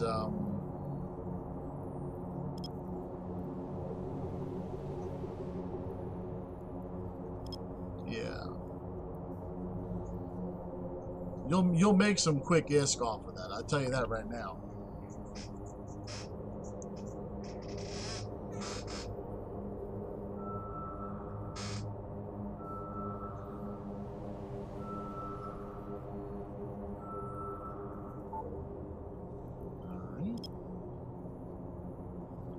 Yeah, it really does, especially when you factor in that that 9 times out of 10 you're only going to find a gas site if you're with an explorer group.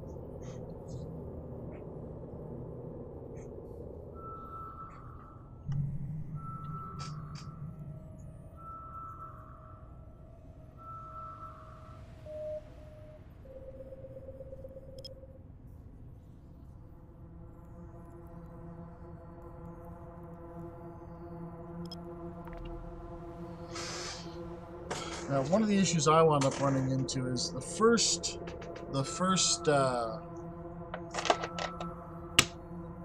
corporation I was in.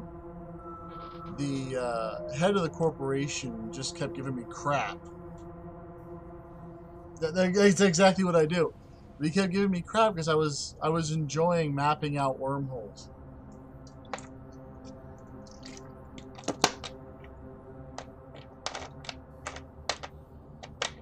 He was like, why do you keep going in there but not coming in the wormhole I tell you to go into?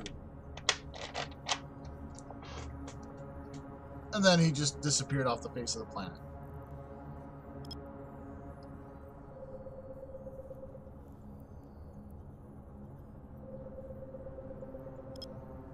There we go.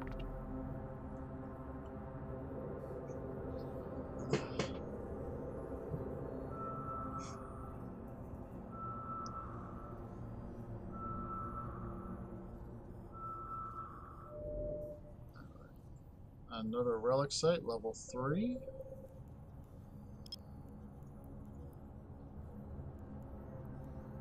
You know what? We'll just boil this puppy down. Well, he had set up wormhole space specifically for the corporation, but it was like 30 jumps for me to get there, so I just never went. More Frontier. I can't do Frontier ones in this. Now, if I had a battle cruiser on standby, I'd be able to clear it out and then come back for it. But this is, like I said, this is a fresh alpha, so I've got nothing available for this guy yet.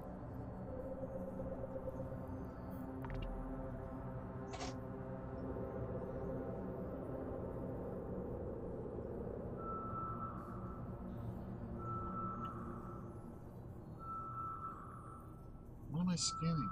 Oh.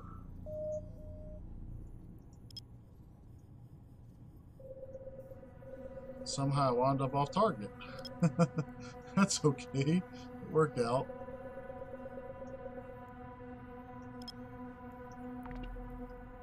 Yeah, see, the dick I ran into today blew up a Vexor that was valued at roughly 270 million because I was doing the drone swarm, and he stole my stuff. Without thinking about it, I shot at him. And typically, you don't want to shoot a Praxis while flying a Vexor. I did a super dumb.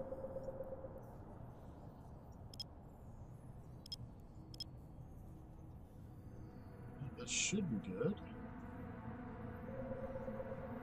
Yeah.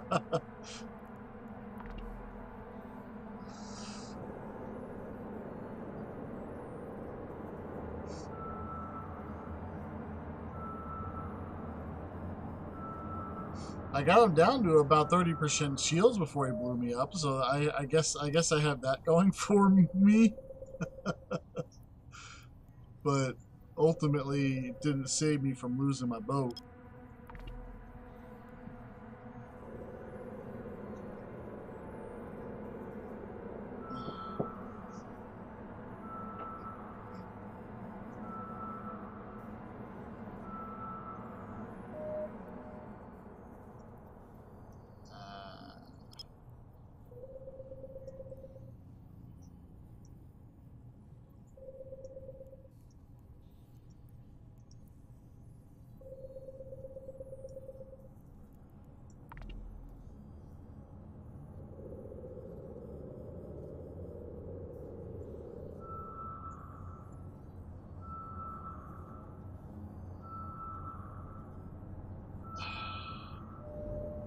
I locked onto him and started shooting without thinking about it.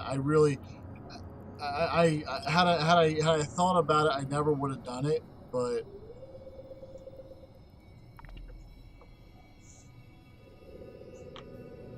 apparently there was a couple guys who were actively going around trying to stir up PvP by doing that.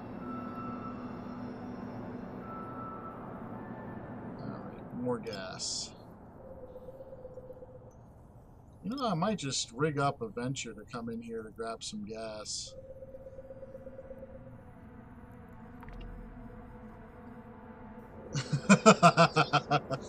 Roger that.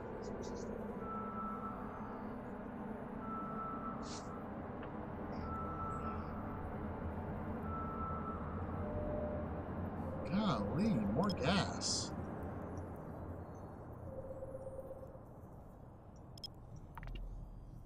This is a rather flatulent wormhole.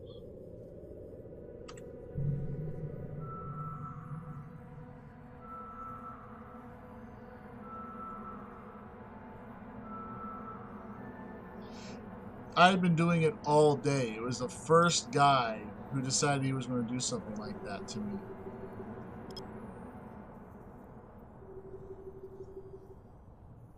But, you know, it only takes that one.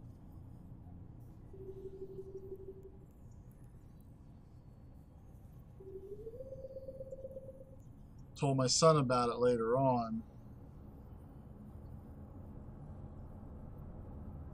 Yeah, really. Told my son about it later on. He's like, "Really, Dad?"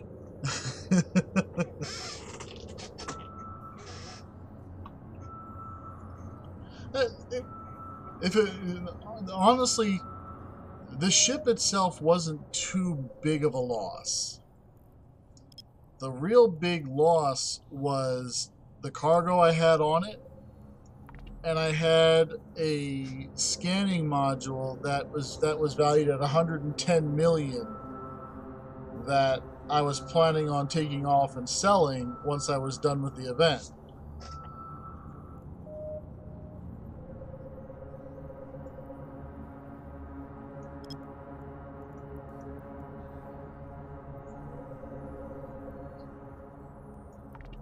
Yeah, just that module, like I said, sold for 110, and that was in Dodixie. That wasn't even Jita, which probably would have been a little bit lower.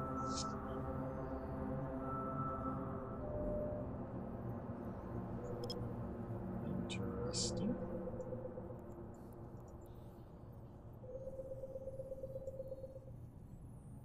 It's another wormhole.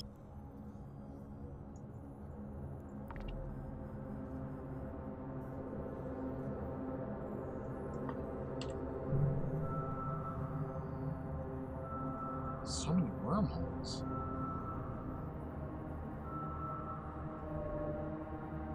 Oh, come on.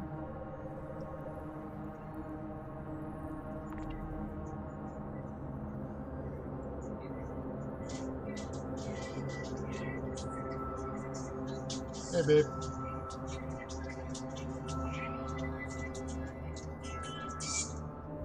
There it goes. Interestingly, as a level 1, that should have scanned up almost right away.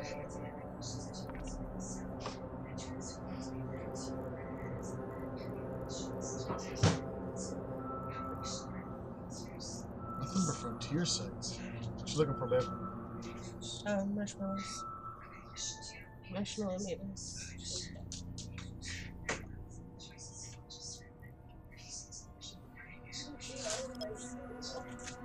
And that would be my lovely wife, who is dealing with her munchies.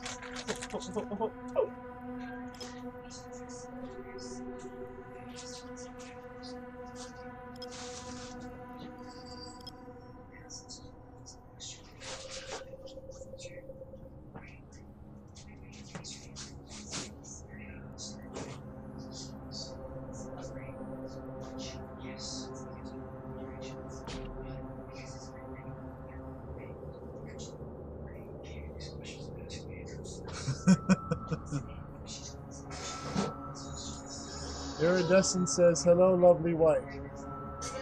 Iridescence.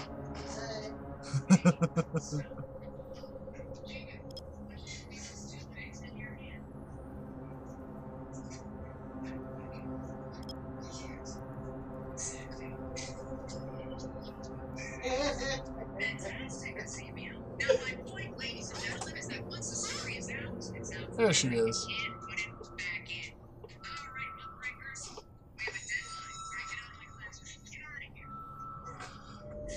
God, more wormhole. I don't want any more wormhole. Give me something to work on.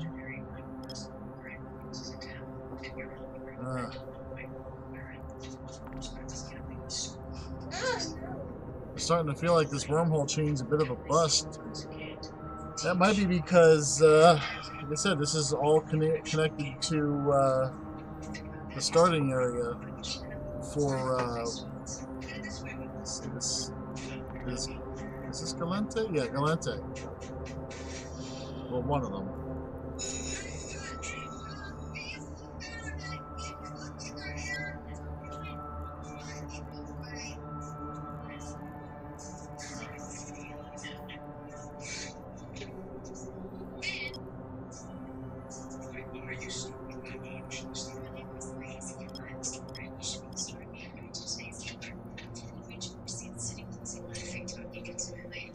seeing that right, there's actually two of them stacked on top of each other here, so we'll get to see some interesting stuff. They can, yes.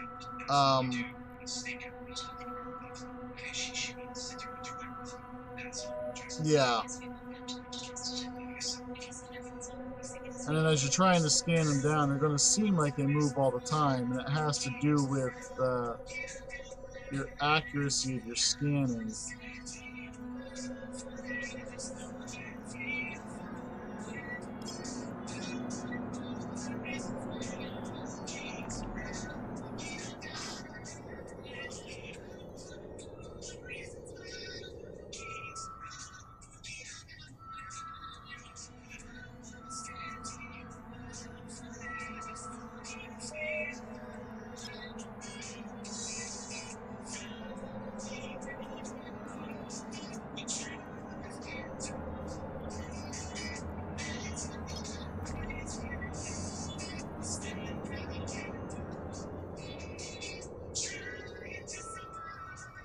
Oh, that. I think the newbie area you start at is determined by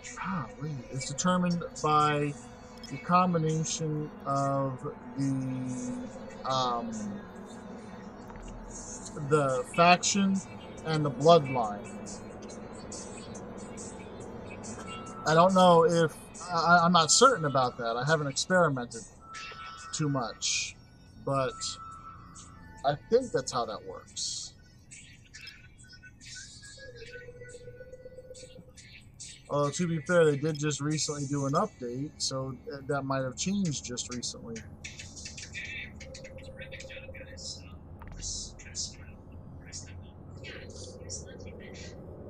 Ah, yeah.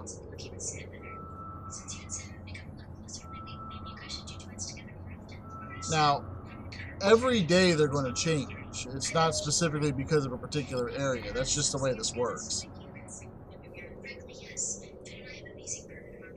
Wormholes reset. Once they're scanned down and entered, they have a set timer as to how long it is they survive before they collapse and move on to another area.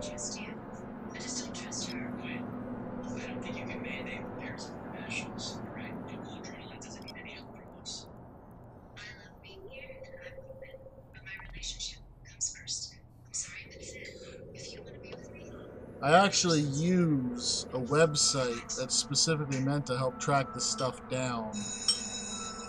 And I can't think of the name of the website off the top of my head now. Ah, another wormhole.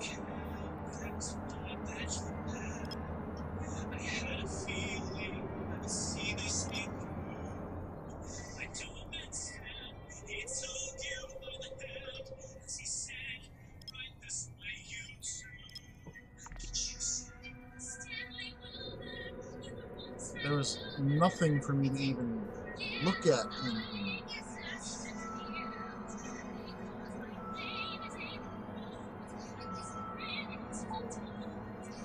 Huh?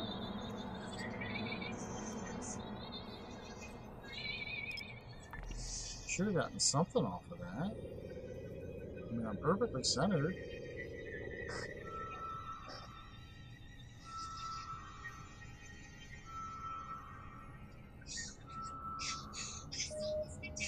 Okay, apparently it was not correctly reporting itself.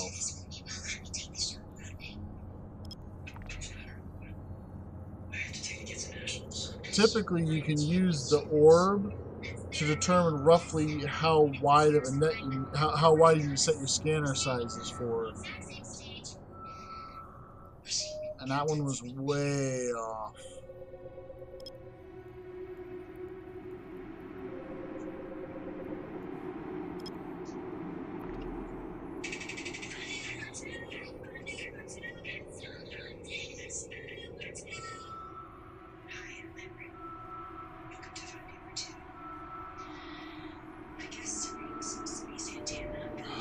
Another wormhole.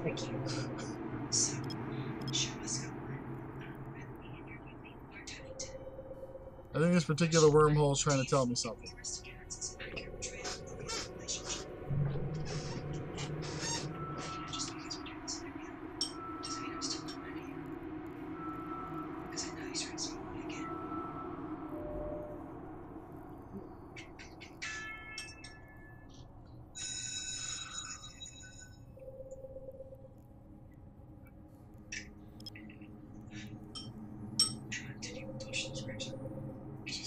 It's telling me, hey, dummy, there's nothing here for you. Move on to the next one.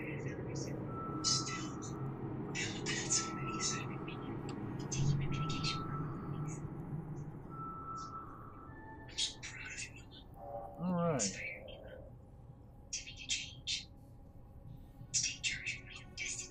So let's... Yes, it wants me to go deeper. So go 1, 2, 3, 4, 5, 6, 7. I have 8 wormholes to choose from. One of which will take me back home.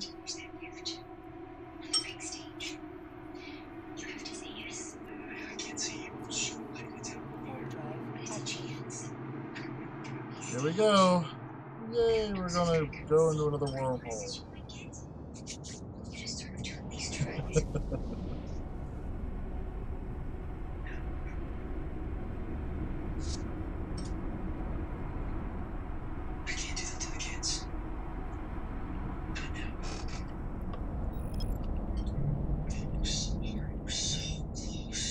Alright, what we got here?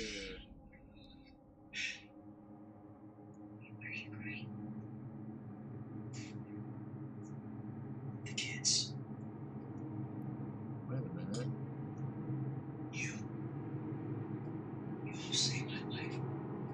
Is it just me, or is there no wormhole here? Or is that supposed to be the wormhole?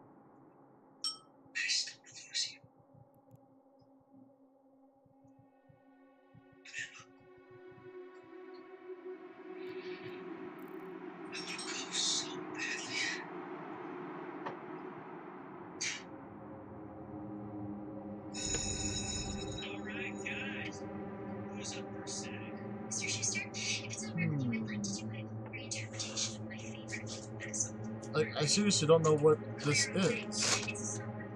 It looks like a wormhole, kind of, but that's really far out.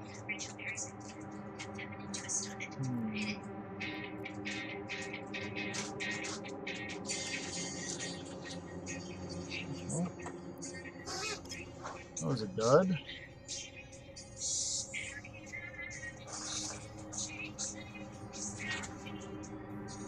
It must have collapsed just as I was warping in there. That's exactly what happened. It just collapsed.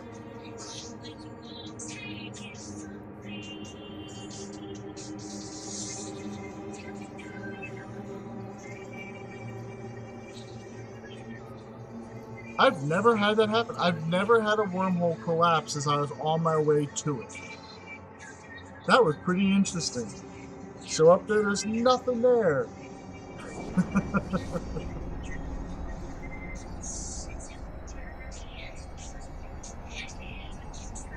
There we go. Q083.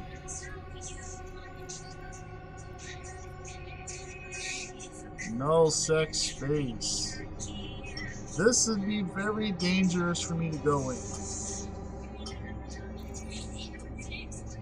So let's do it.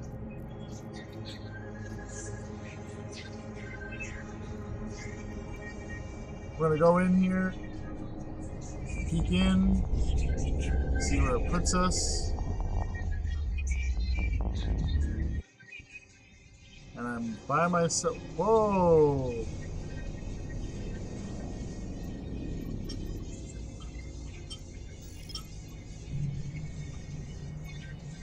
I have no idea where I am.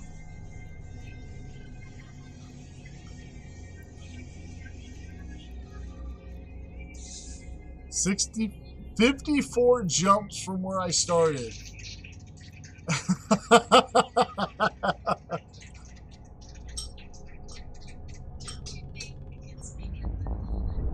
Oh man, if I was looking to get out that way, that would have been a great little wormhole chain for moving cargo. But since it's not where I'm trying to go, let's not go do that.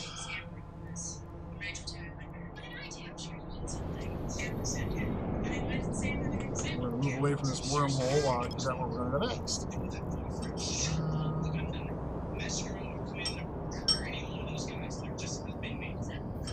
Yes, it was -1.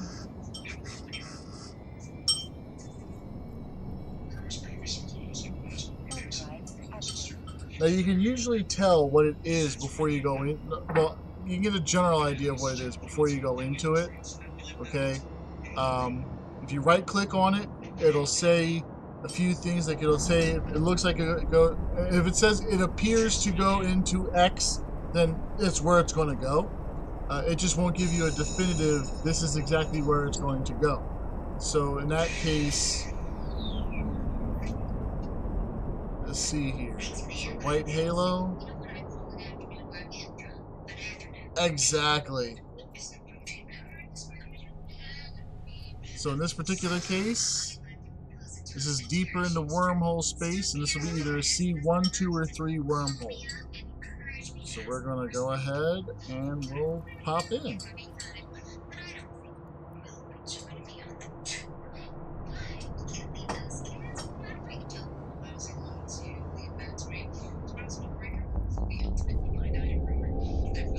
We'll see.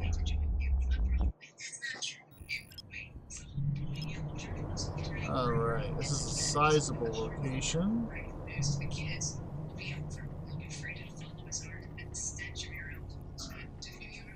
going to head in this direction. Engage, fire. And scan it out. There we go.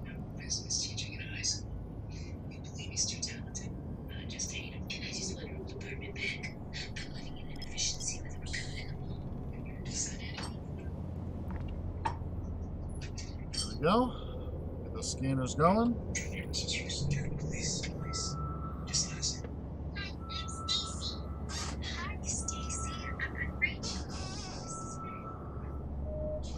Alrighty. So we'll just pick one and plug it in.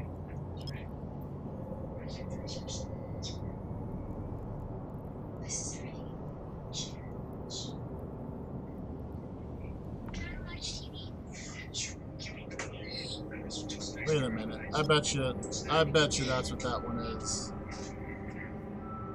That's where I am now.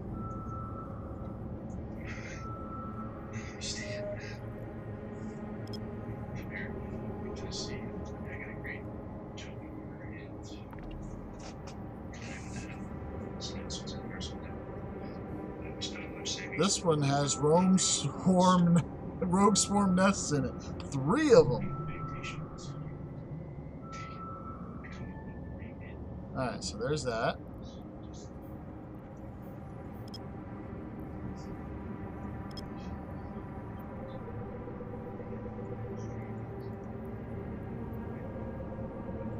If nothing else, it'll be nice and quiet. You won't have to worry about people trying to steal your stuff.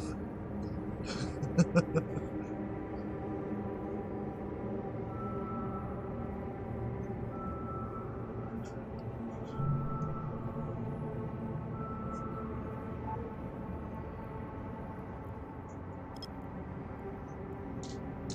don't think it's necessary.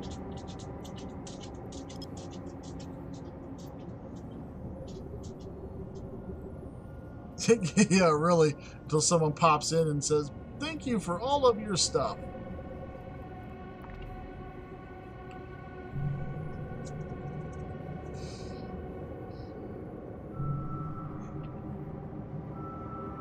I'm just out of my range, out of my scanning signature range. There we go.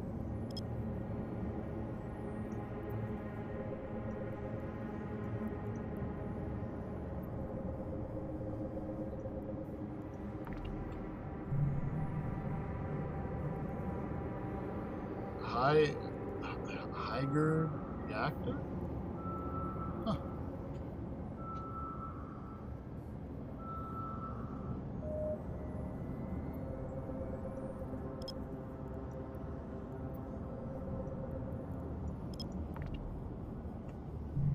I don't think this space is occupied. But it doesn't mean we should not be vigilant. Of course.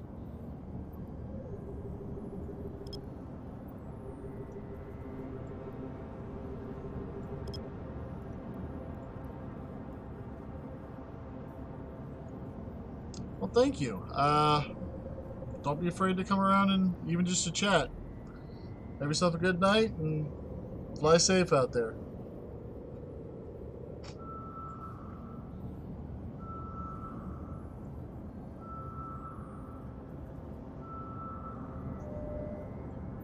More gas.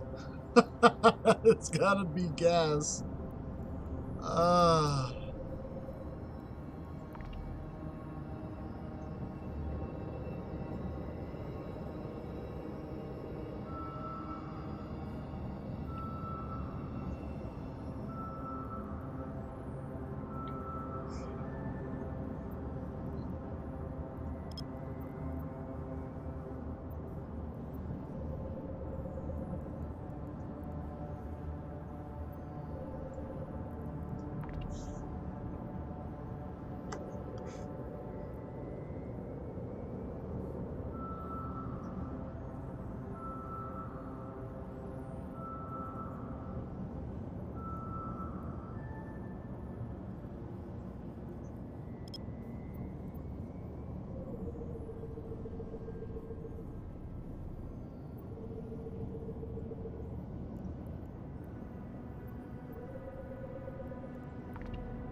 I forgot to mark my exit hole.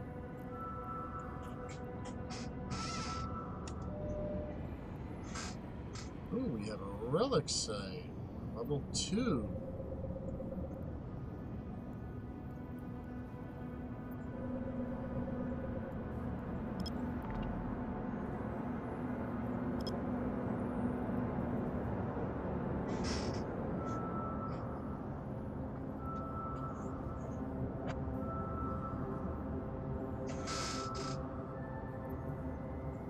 Oh, there we go. Finally, something to work on.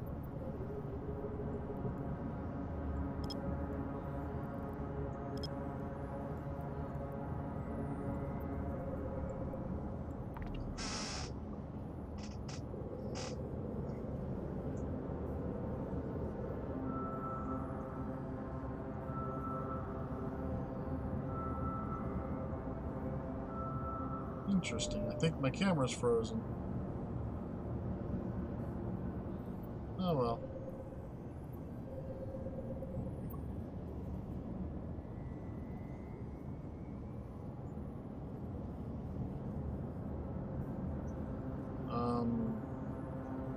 Hmm.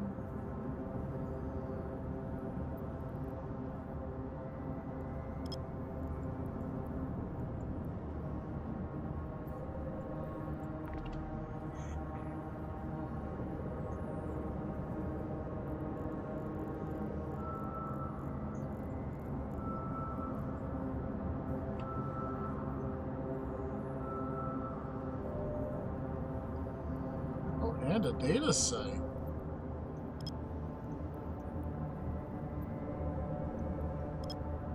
This just suddenly got a lot more interesting.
All right.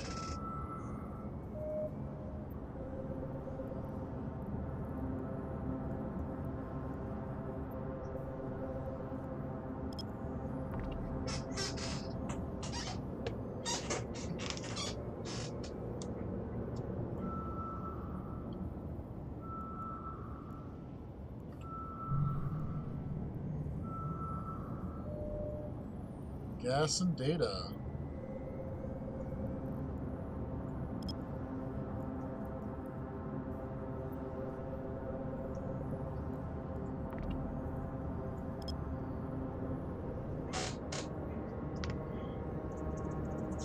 Lots of lower level data sites.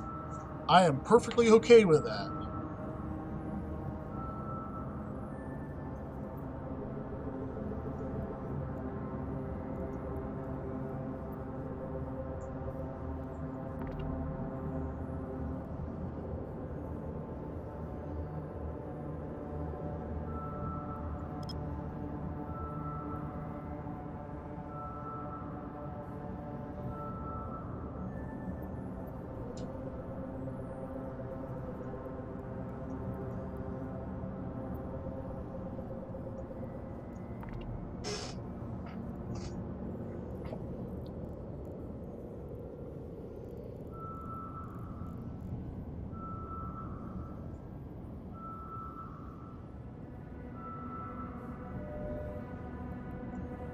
Gas site.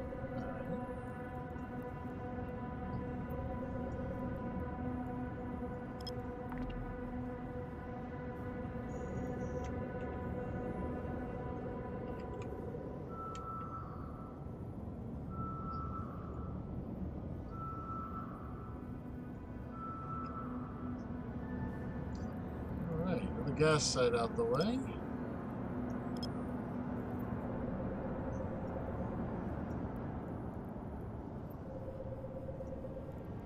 I'll do that at 2.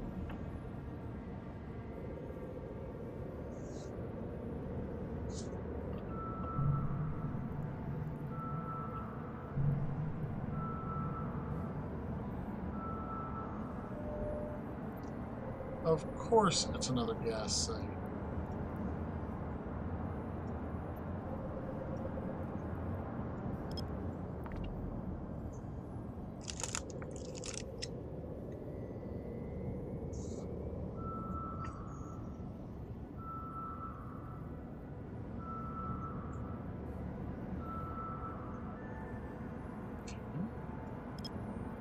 Back up to 4 for the next one.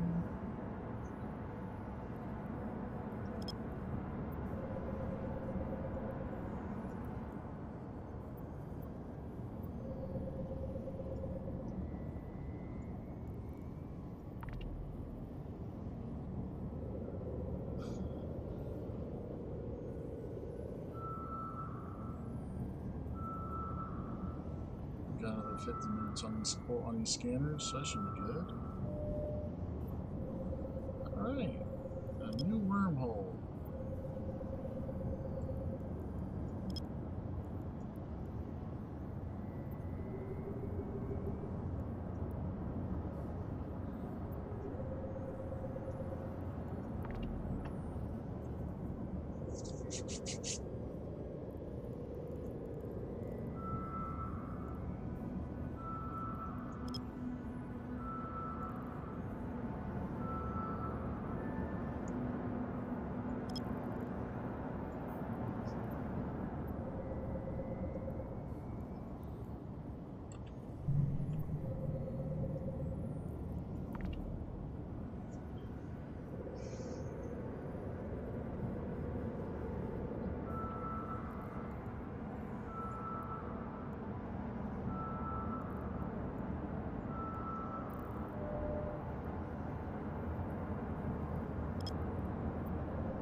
Finally got some stuff to do on here.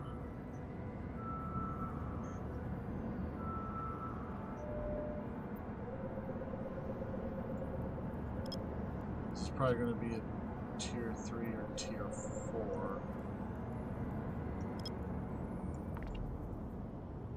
Level 3 or level 4, I mean.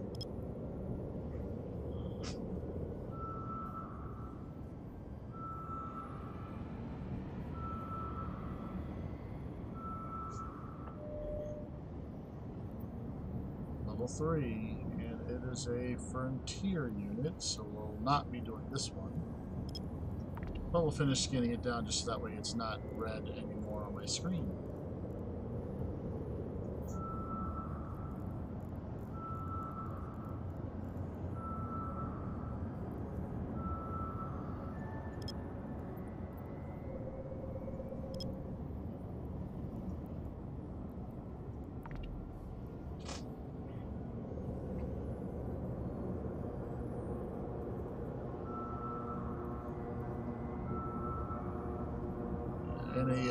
In an Imicus, we're not doing Frontier stuff.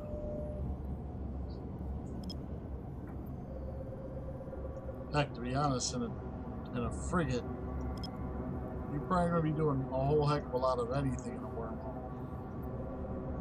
Except for scanning it down and maybe hitting out some of the lower level stuff.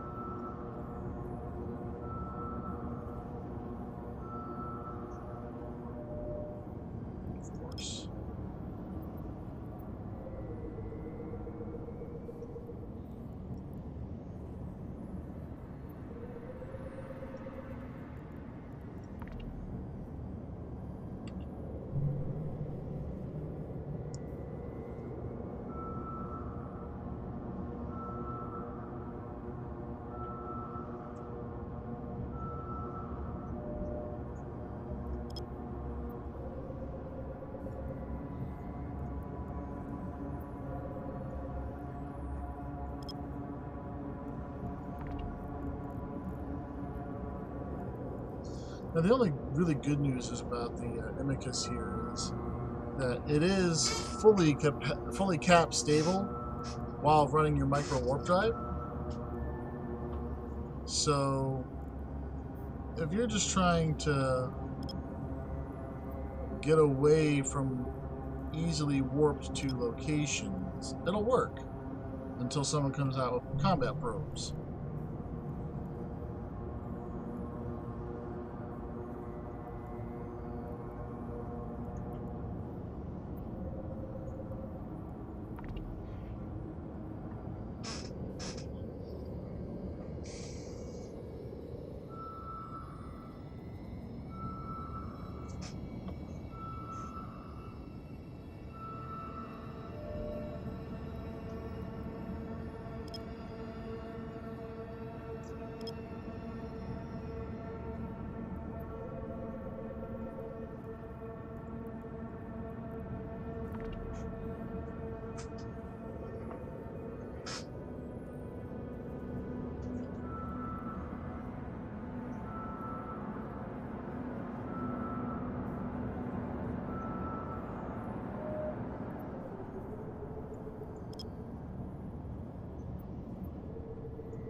Finish up these last few and then get to work on hopefully clearing out some of these cans.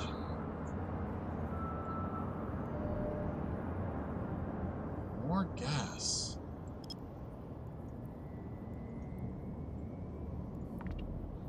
Such flatulent clouds.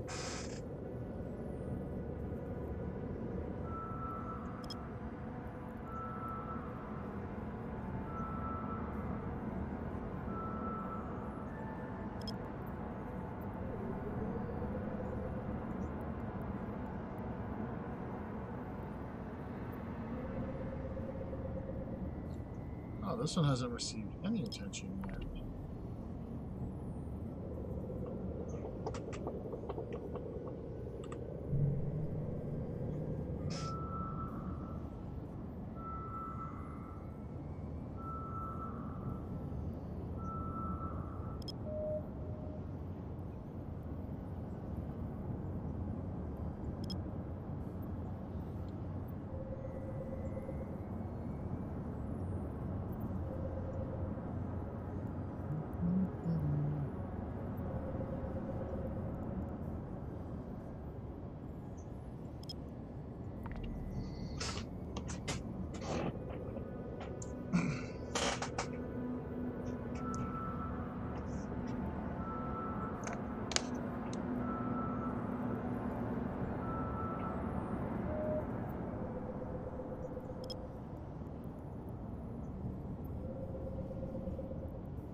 'cause it's the heat of the moment. Ah, data site. Ah, okay, yep. That'll be nice and easy to do. Alright.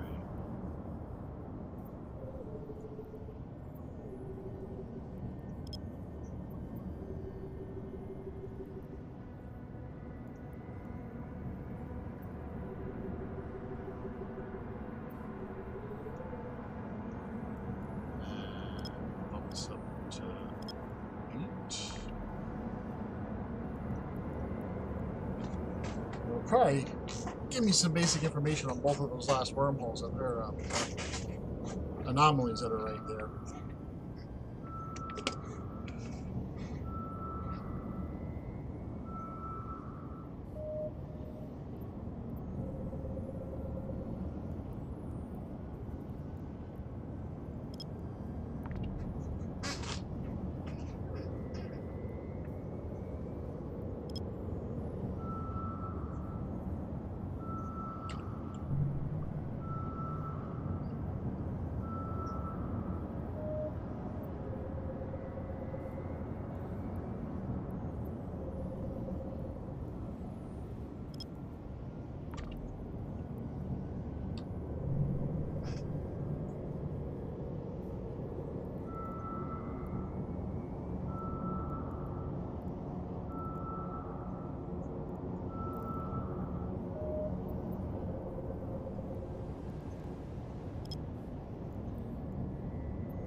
So exciting.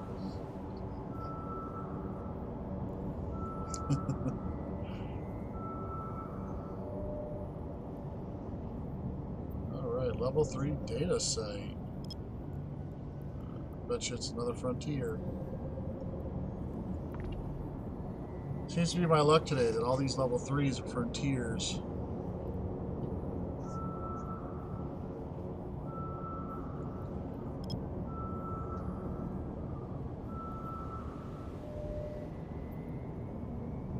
Yep.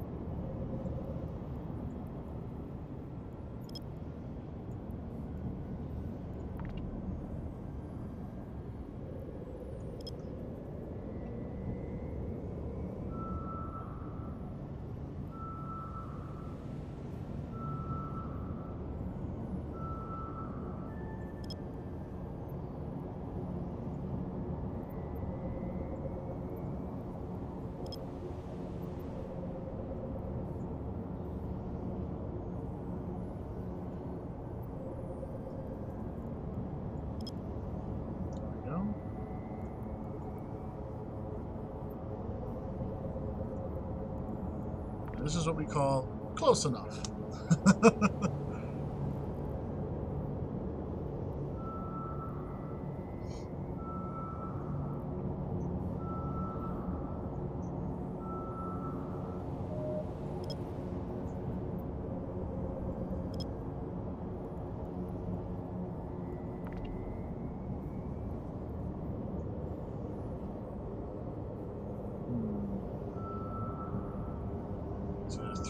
Level 3 or level 4?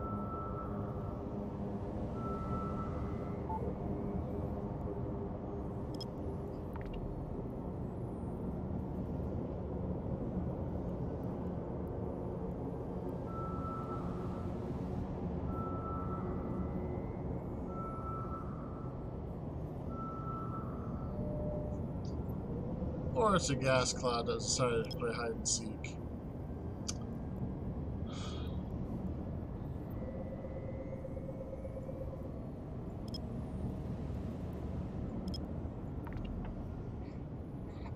Once that's done, I can go ahead and hammer out these data and relic sites that I can actually do.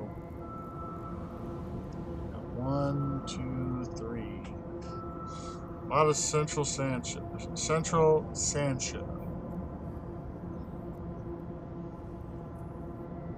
Warp drive active. Now, to be honest, I'm not anticipating any serious problems while actually going to these locations. But You never know. Alright. So I'm not showing anybody present. That does not mean that no one is present. And that's the important thing to remember. Just because you don't see anybody there right this second doesn't mean that nobody is there.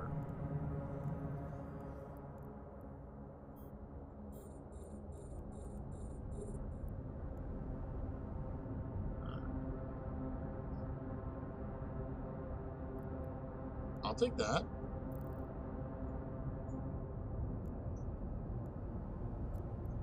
Orbit here at 2500.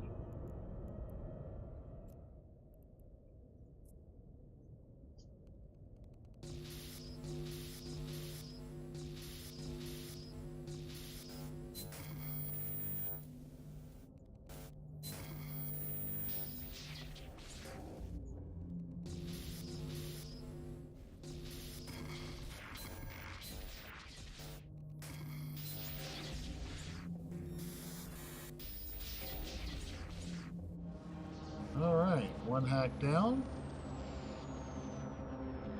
6 to go.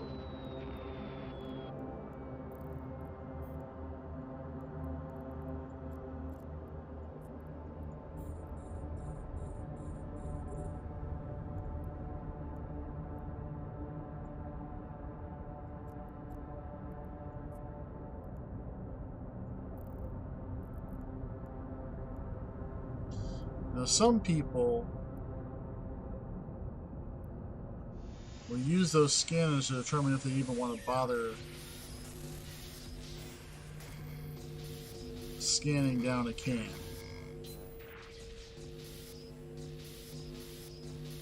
Or, I'm sorry, hacking a can. I'm usually the guy that does it because why not?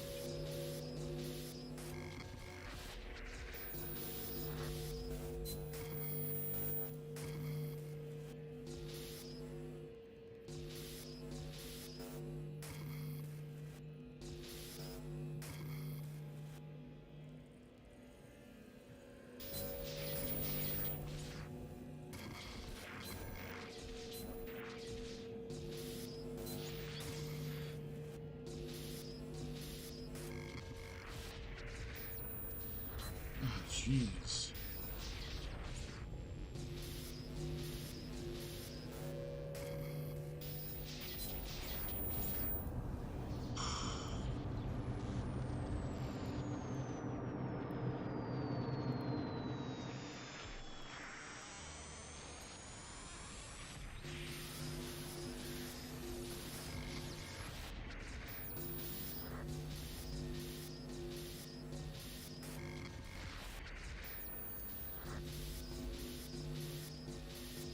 I'm probably gonna lose this can.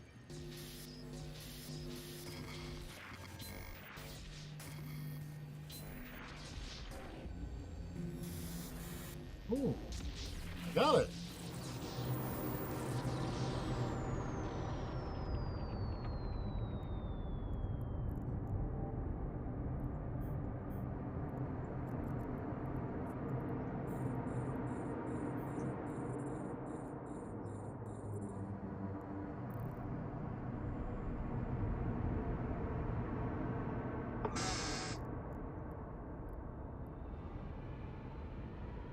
Eight data core laser physics. I don't want to botch this one. All right.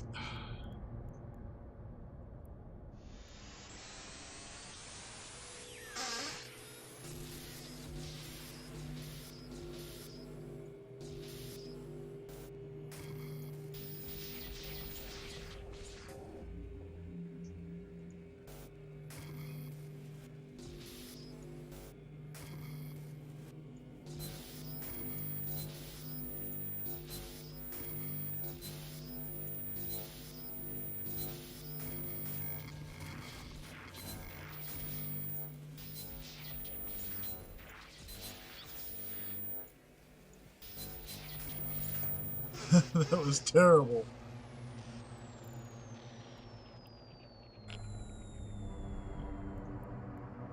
Keep clicking the wrong button. Okay.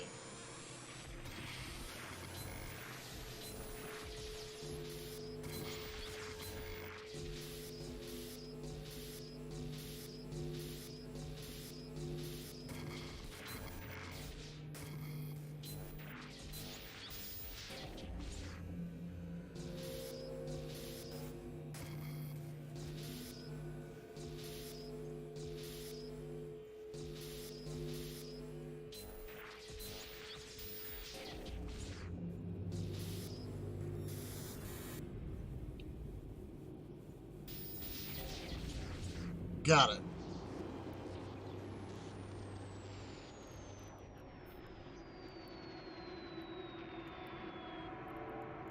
Sweet.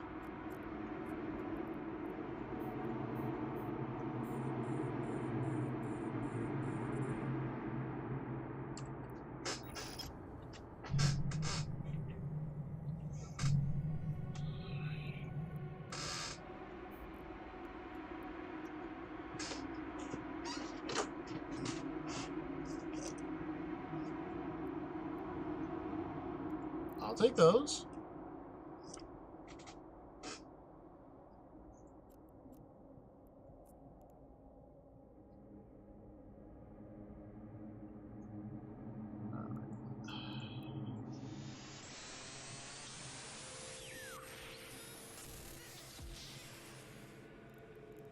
Wait a minute. Oh, okay, I see what happened.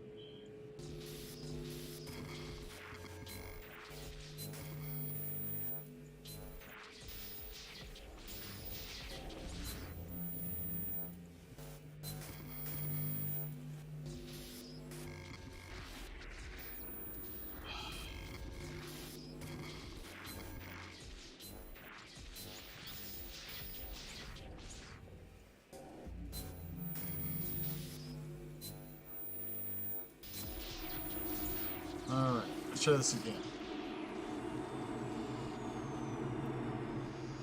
I mean, not like it really matters. I've only got one more chance, otherwise it goes pop.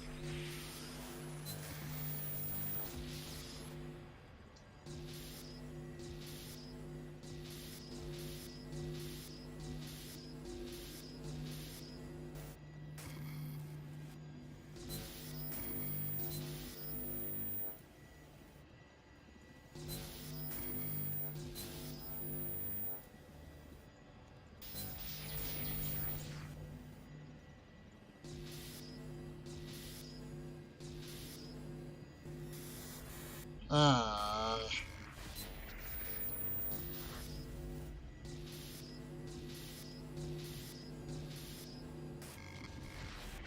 Yeah, I lost this one. Damn.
Got that one.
What's going on?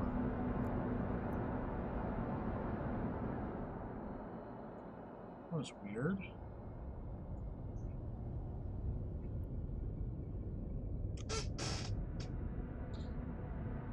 The last time that happened to me, it didn't count against me, so we'll see what it does.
All right.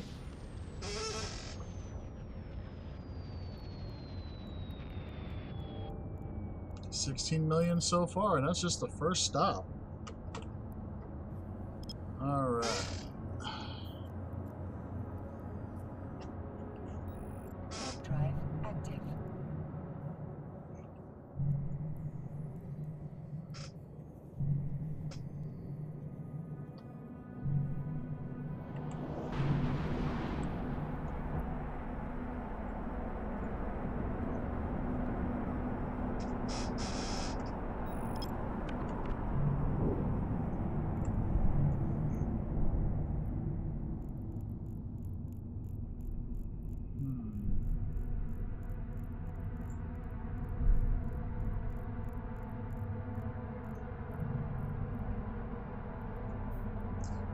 We'll temporarily remove those because the primary concern is those.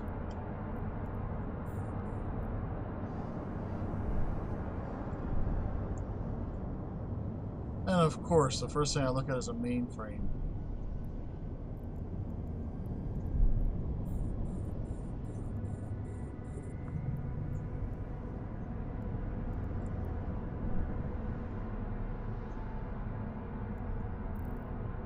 Okay. I'll take that if I can get it.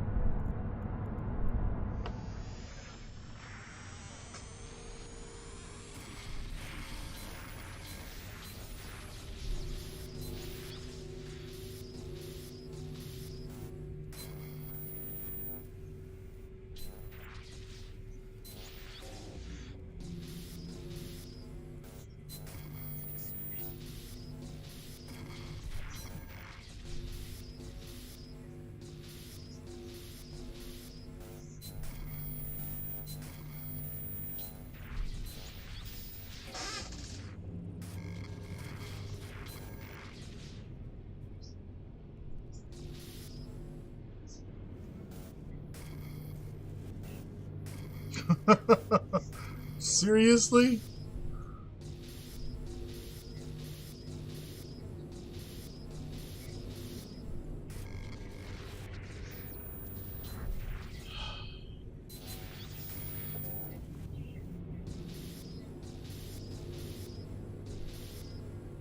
Three, so... Oh, well.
Of course.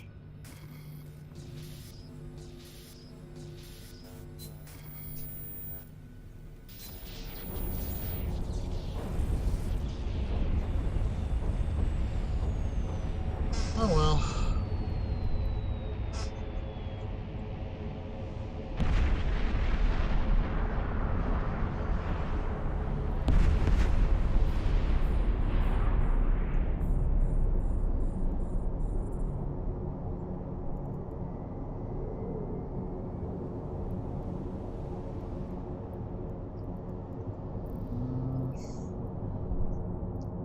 Is it worth the headache of a mainframe security, though?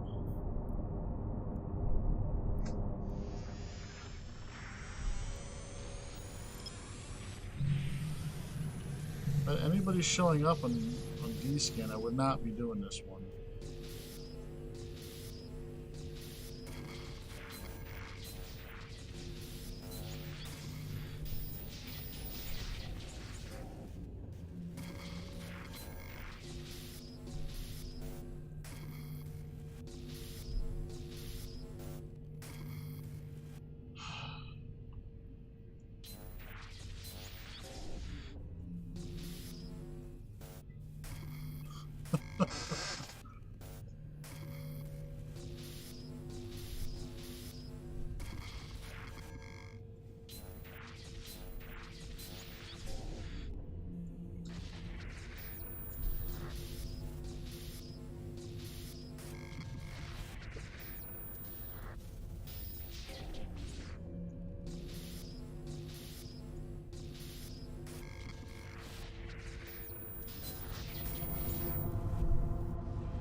Bad luck.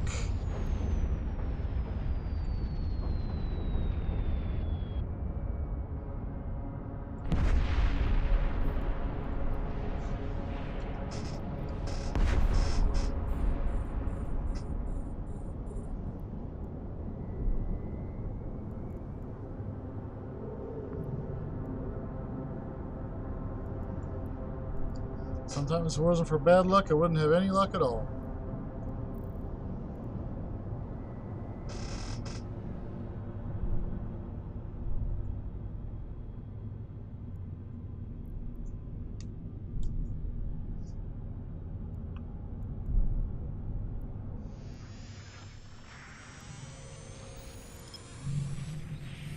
You know what? Let's shrink this down a little bit. I'm even in the background.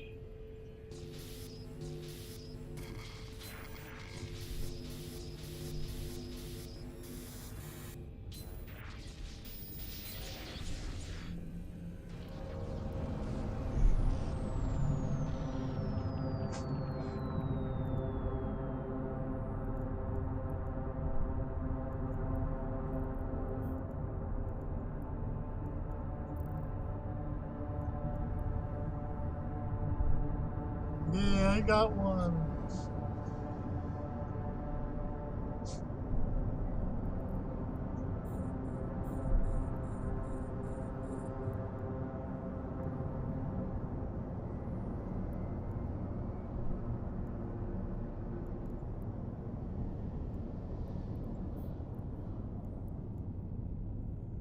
Oh, I forgot to unlock the previous one.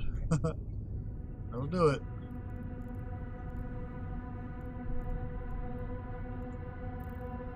Alright, alright.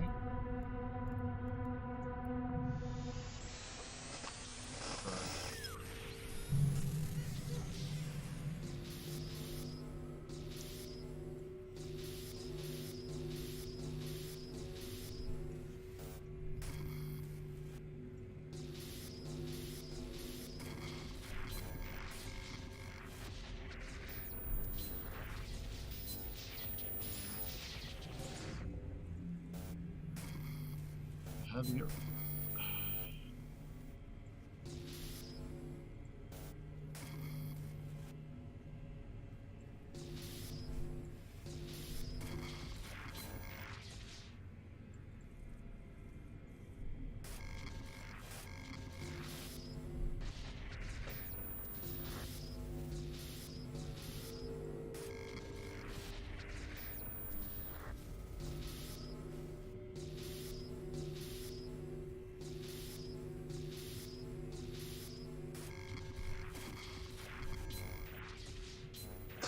That'll help.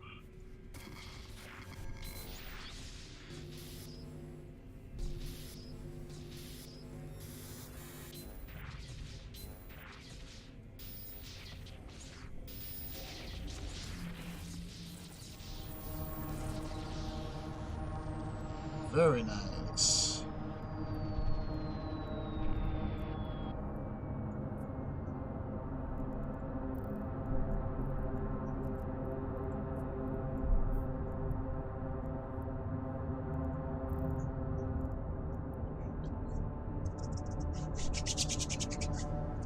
I got lucky. I got really lucky on that one. I managed to bounce around it.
Come on.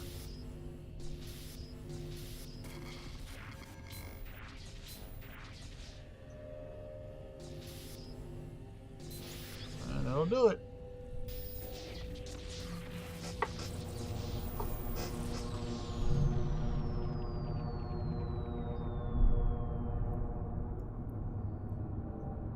Alrighty.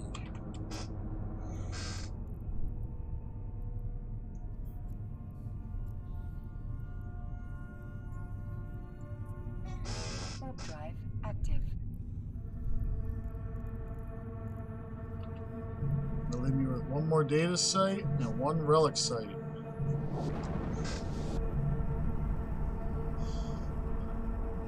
That I can actually handle in this particular ship.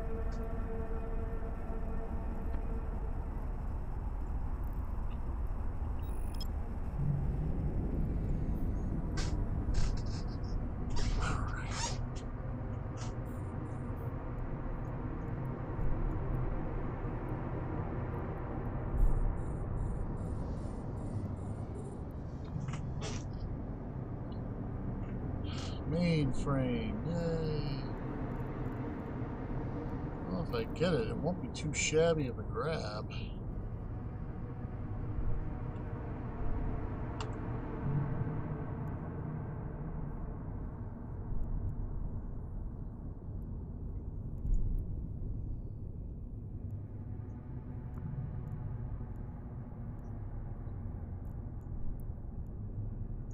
So far we're sitting on 23 mil. for an alpha account. That's not terrible.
That'll do.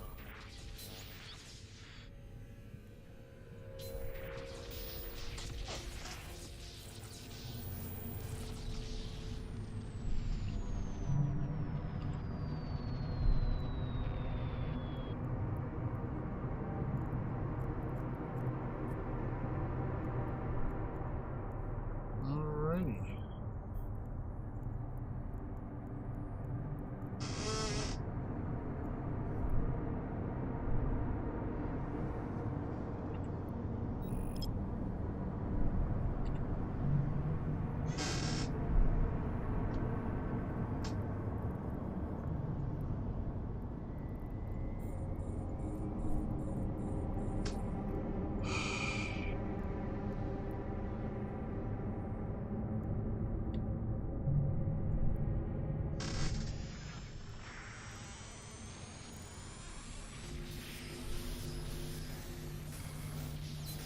Oh, come on.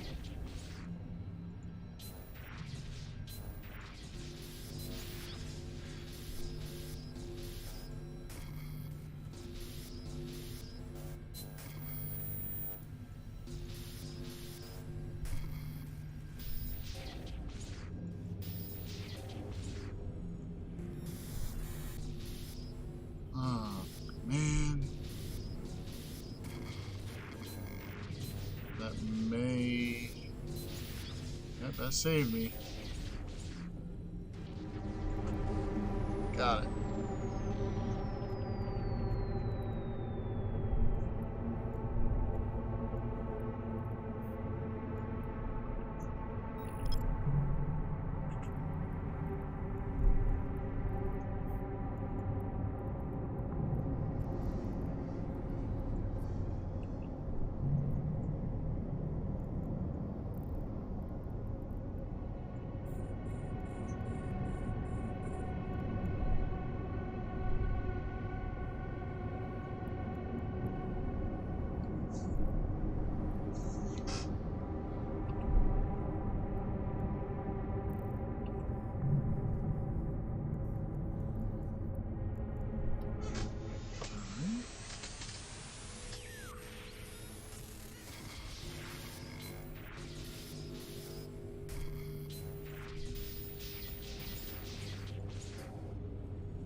By no means my smartest maneuver.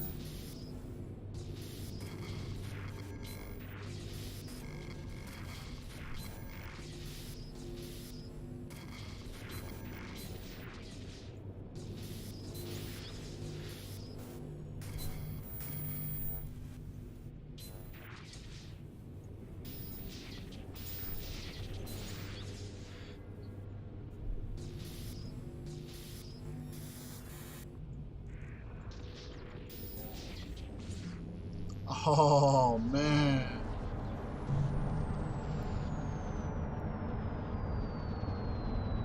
The purest luck on that.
like I've only lost one kin in this one so far, so that's a plus.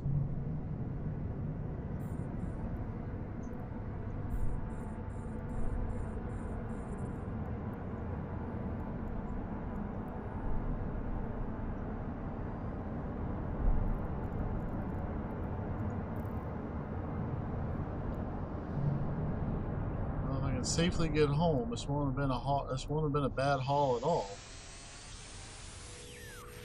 That's a big part of the reason why I enjoy doing this so much, because, I mean, you never know how good your day is going to turn out until you actually start.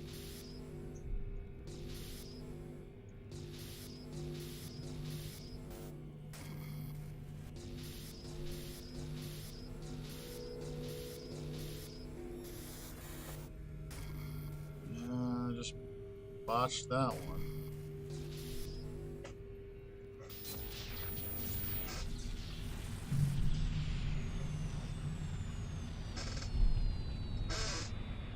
Come play Fortnite. Why did I do that?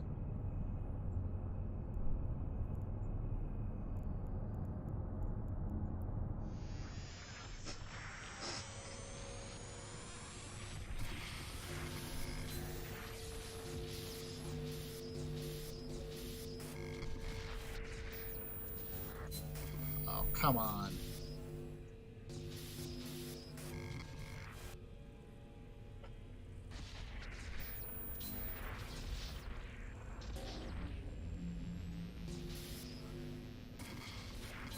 I'll be honest, I can't play Fortnite to save my life.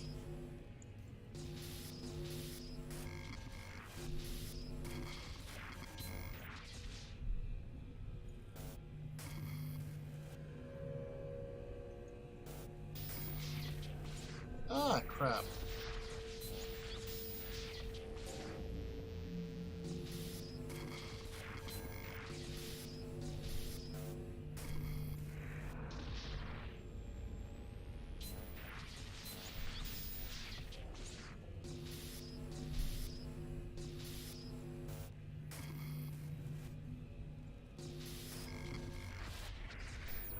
Oh well, that hack failed. Darn.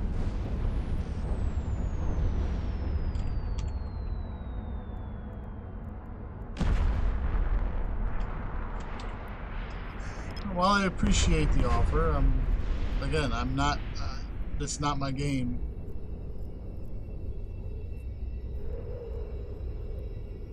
Warp drive active.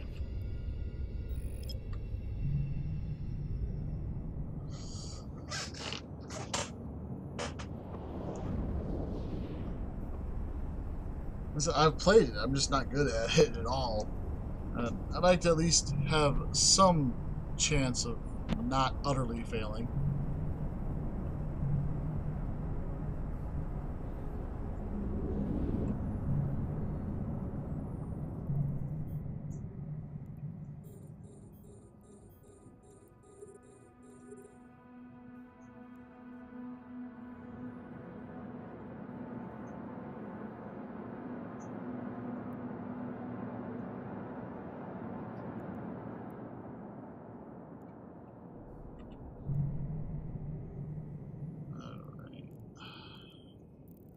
A lot of salvagey stuff.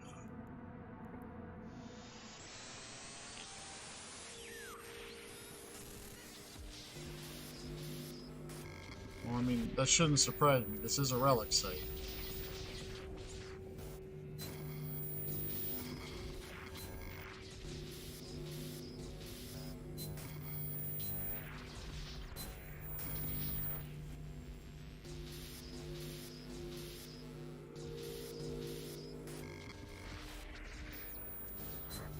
Ah, boy.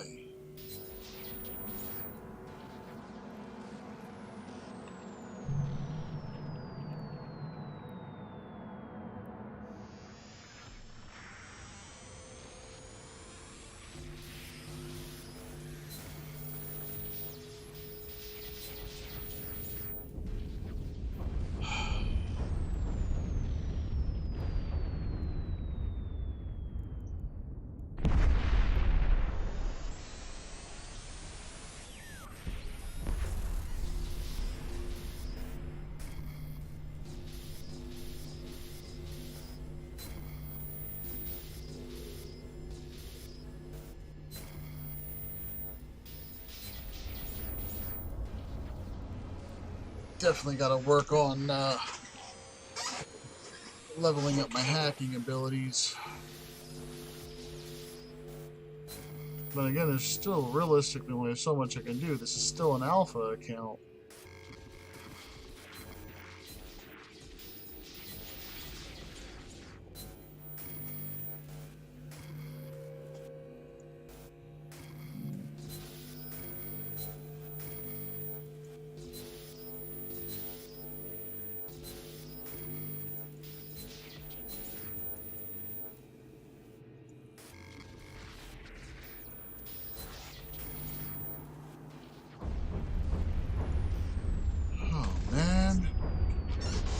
It was just not my lucky evening, I suppose. I still made up. I'm still not doing too terribly for the evening.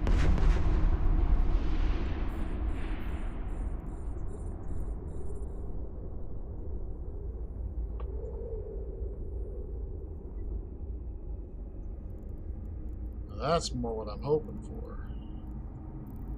The blues.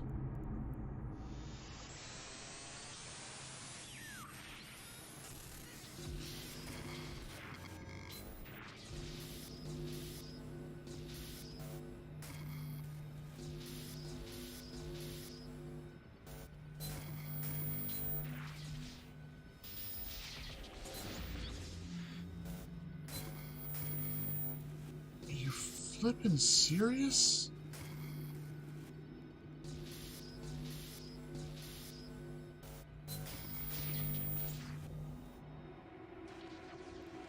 This is just terrible.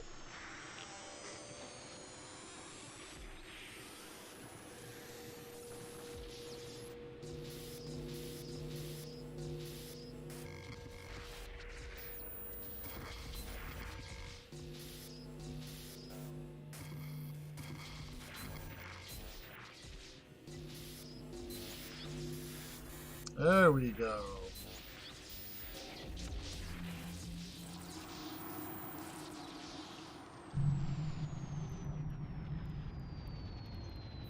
Whoa, whoa, whoa, whoa, whoa. Get the junk out of there first. Let's see what we got in here.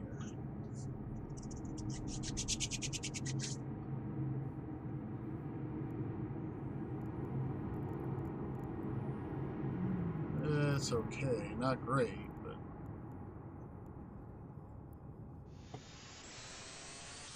it'll still sell.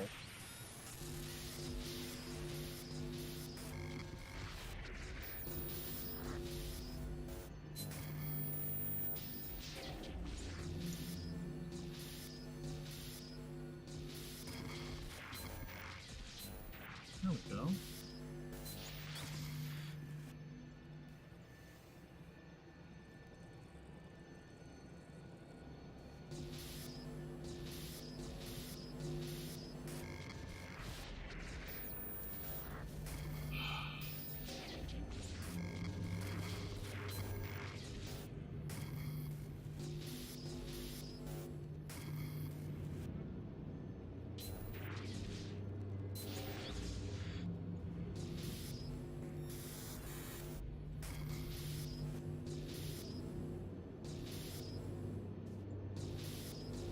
There's a core. The only chance I have is to run across these health, and I... Nope.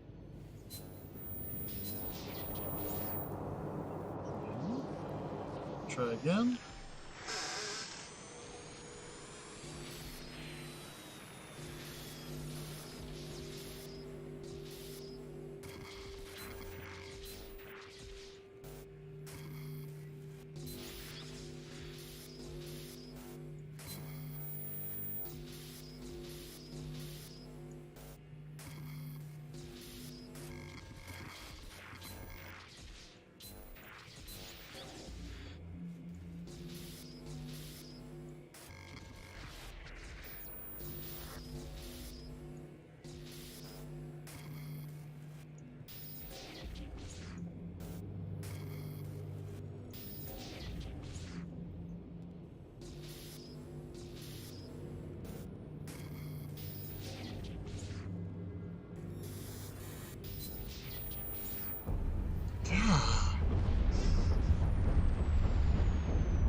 Ah, here we go.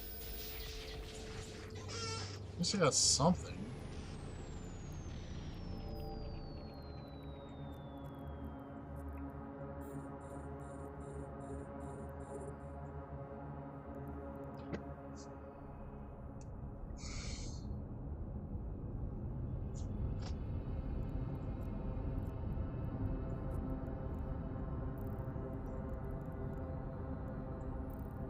Alright, let's see what happens.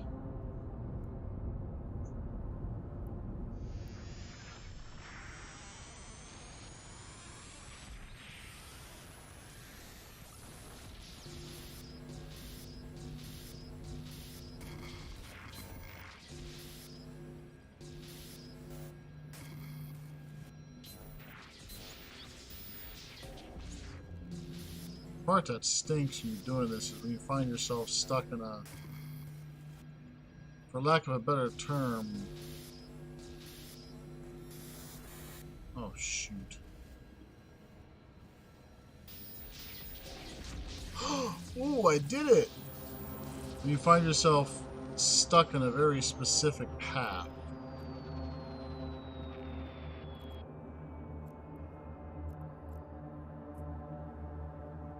Warp drive active. Just realized something. I was sitting there trying to hide my location, and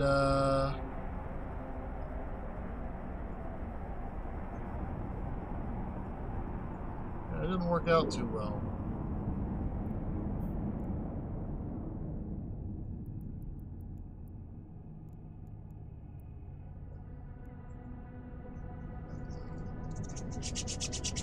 All right. Well, that is going to be it for me this evening. At this point, I'm just going to exit the wormhole, dock up, and that's pretty much it for me. It's been a relatively long evening, and it's been enjoyable, but now you got to see a part of why I got to have fun with this. It's an absolute blast to have no knowledge or control over what's going to actually happen for your money and what's going to come out of it. And it's a lot of fun to me. So maybe if I have fun with it, maybe you'll have fun with it. Anyway, thank you all for watching. This has been The Lone Wolf. Fly safe, and I will see you tomorrow.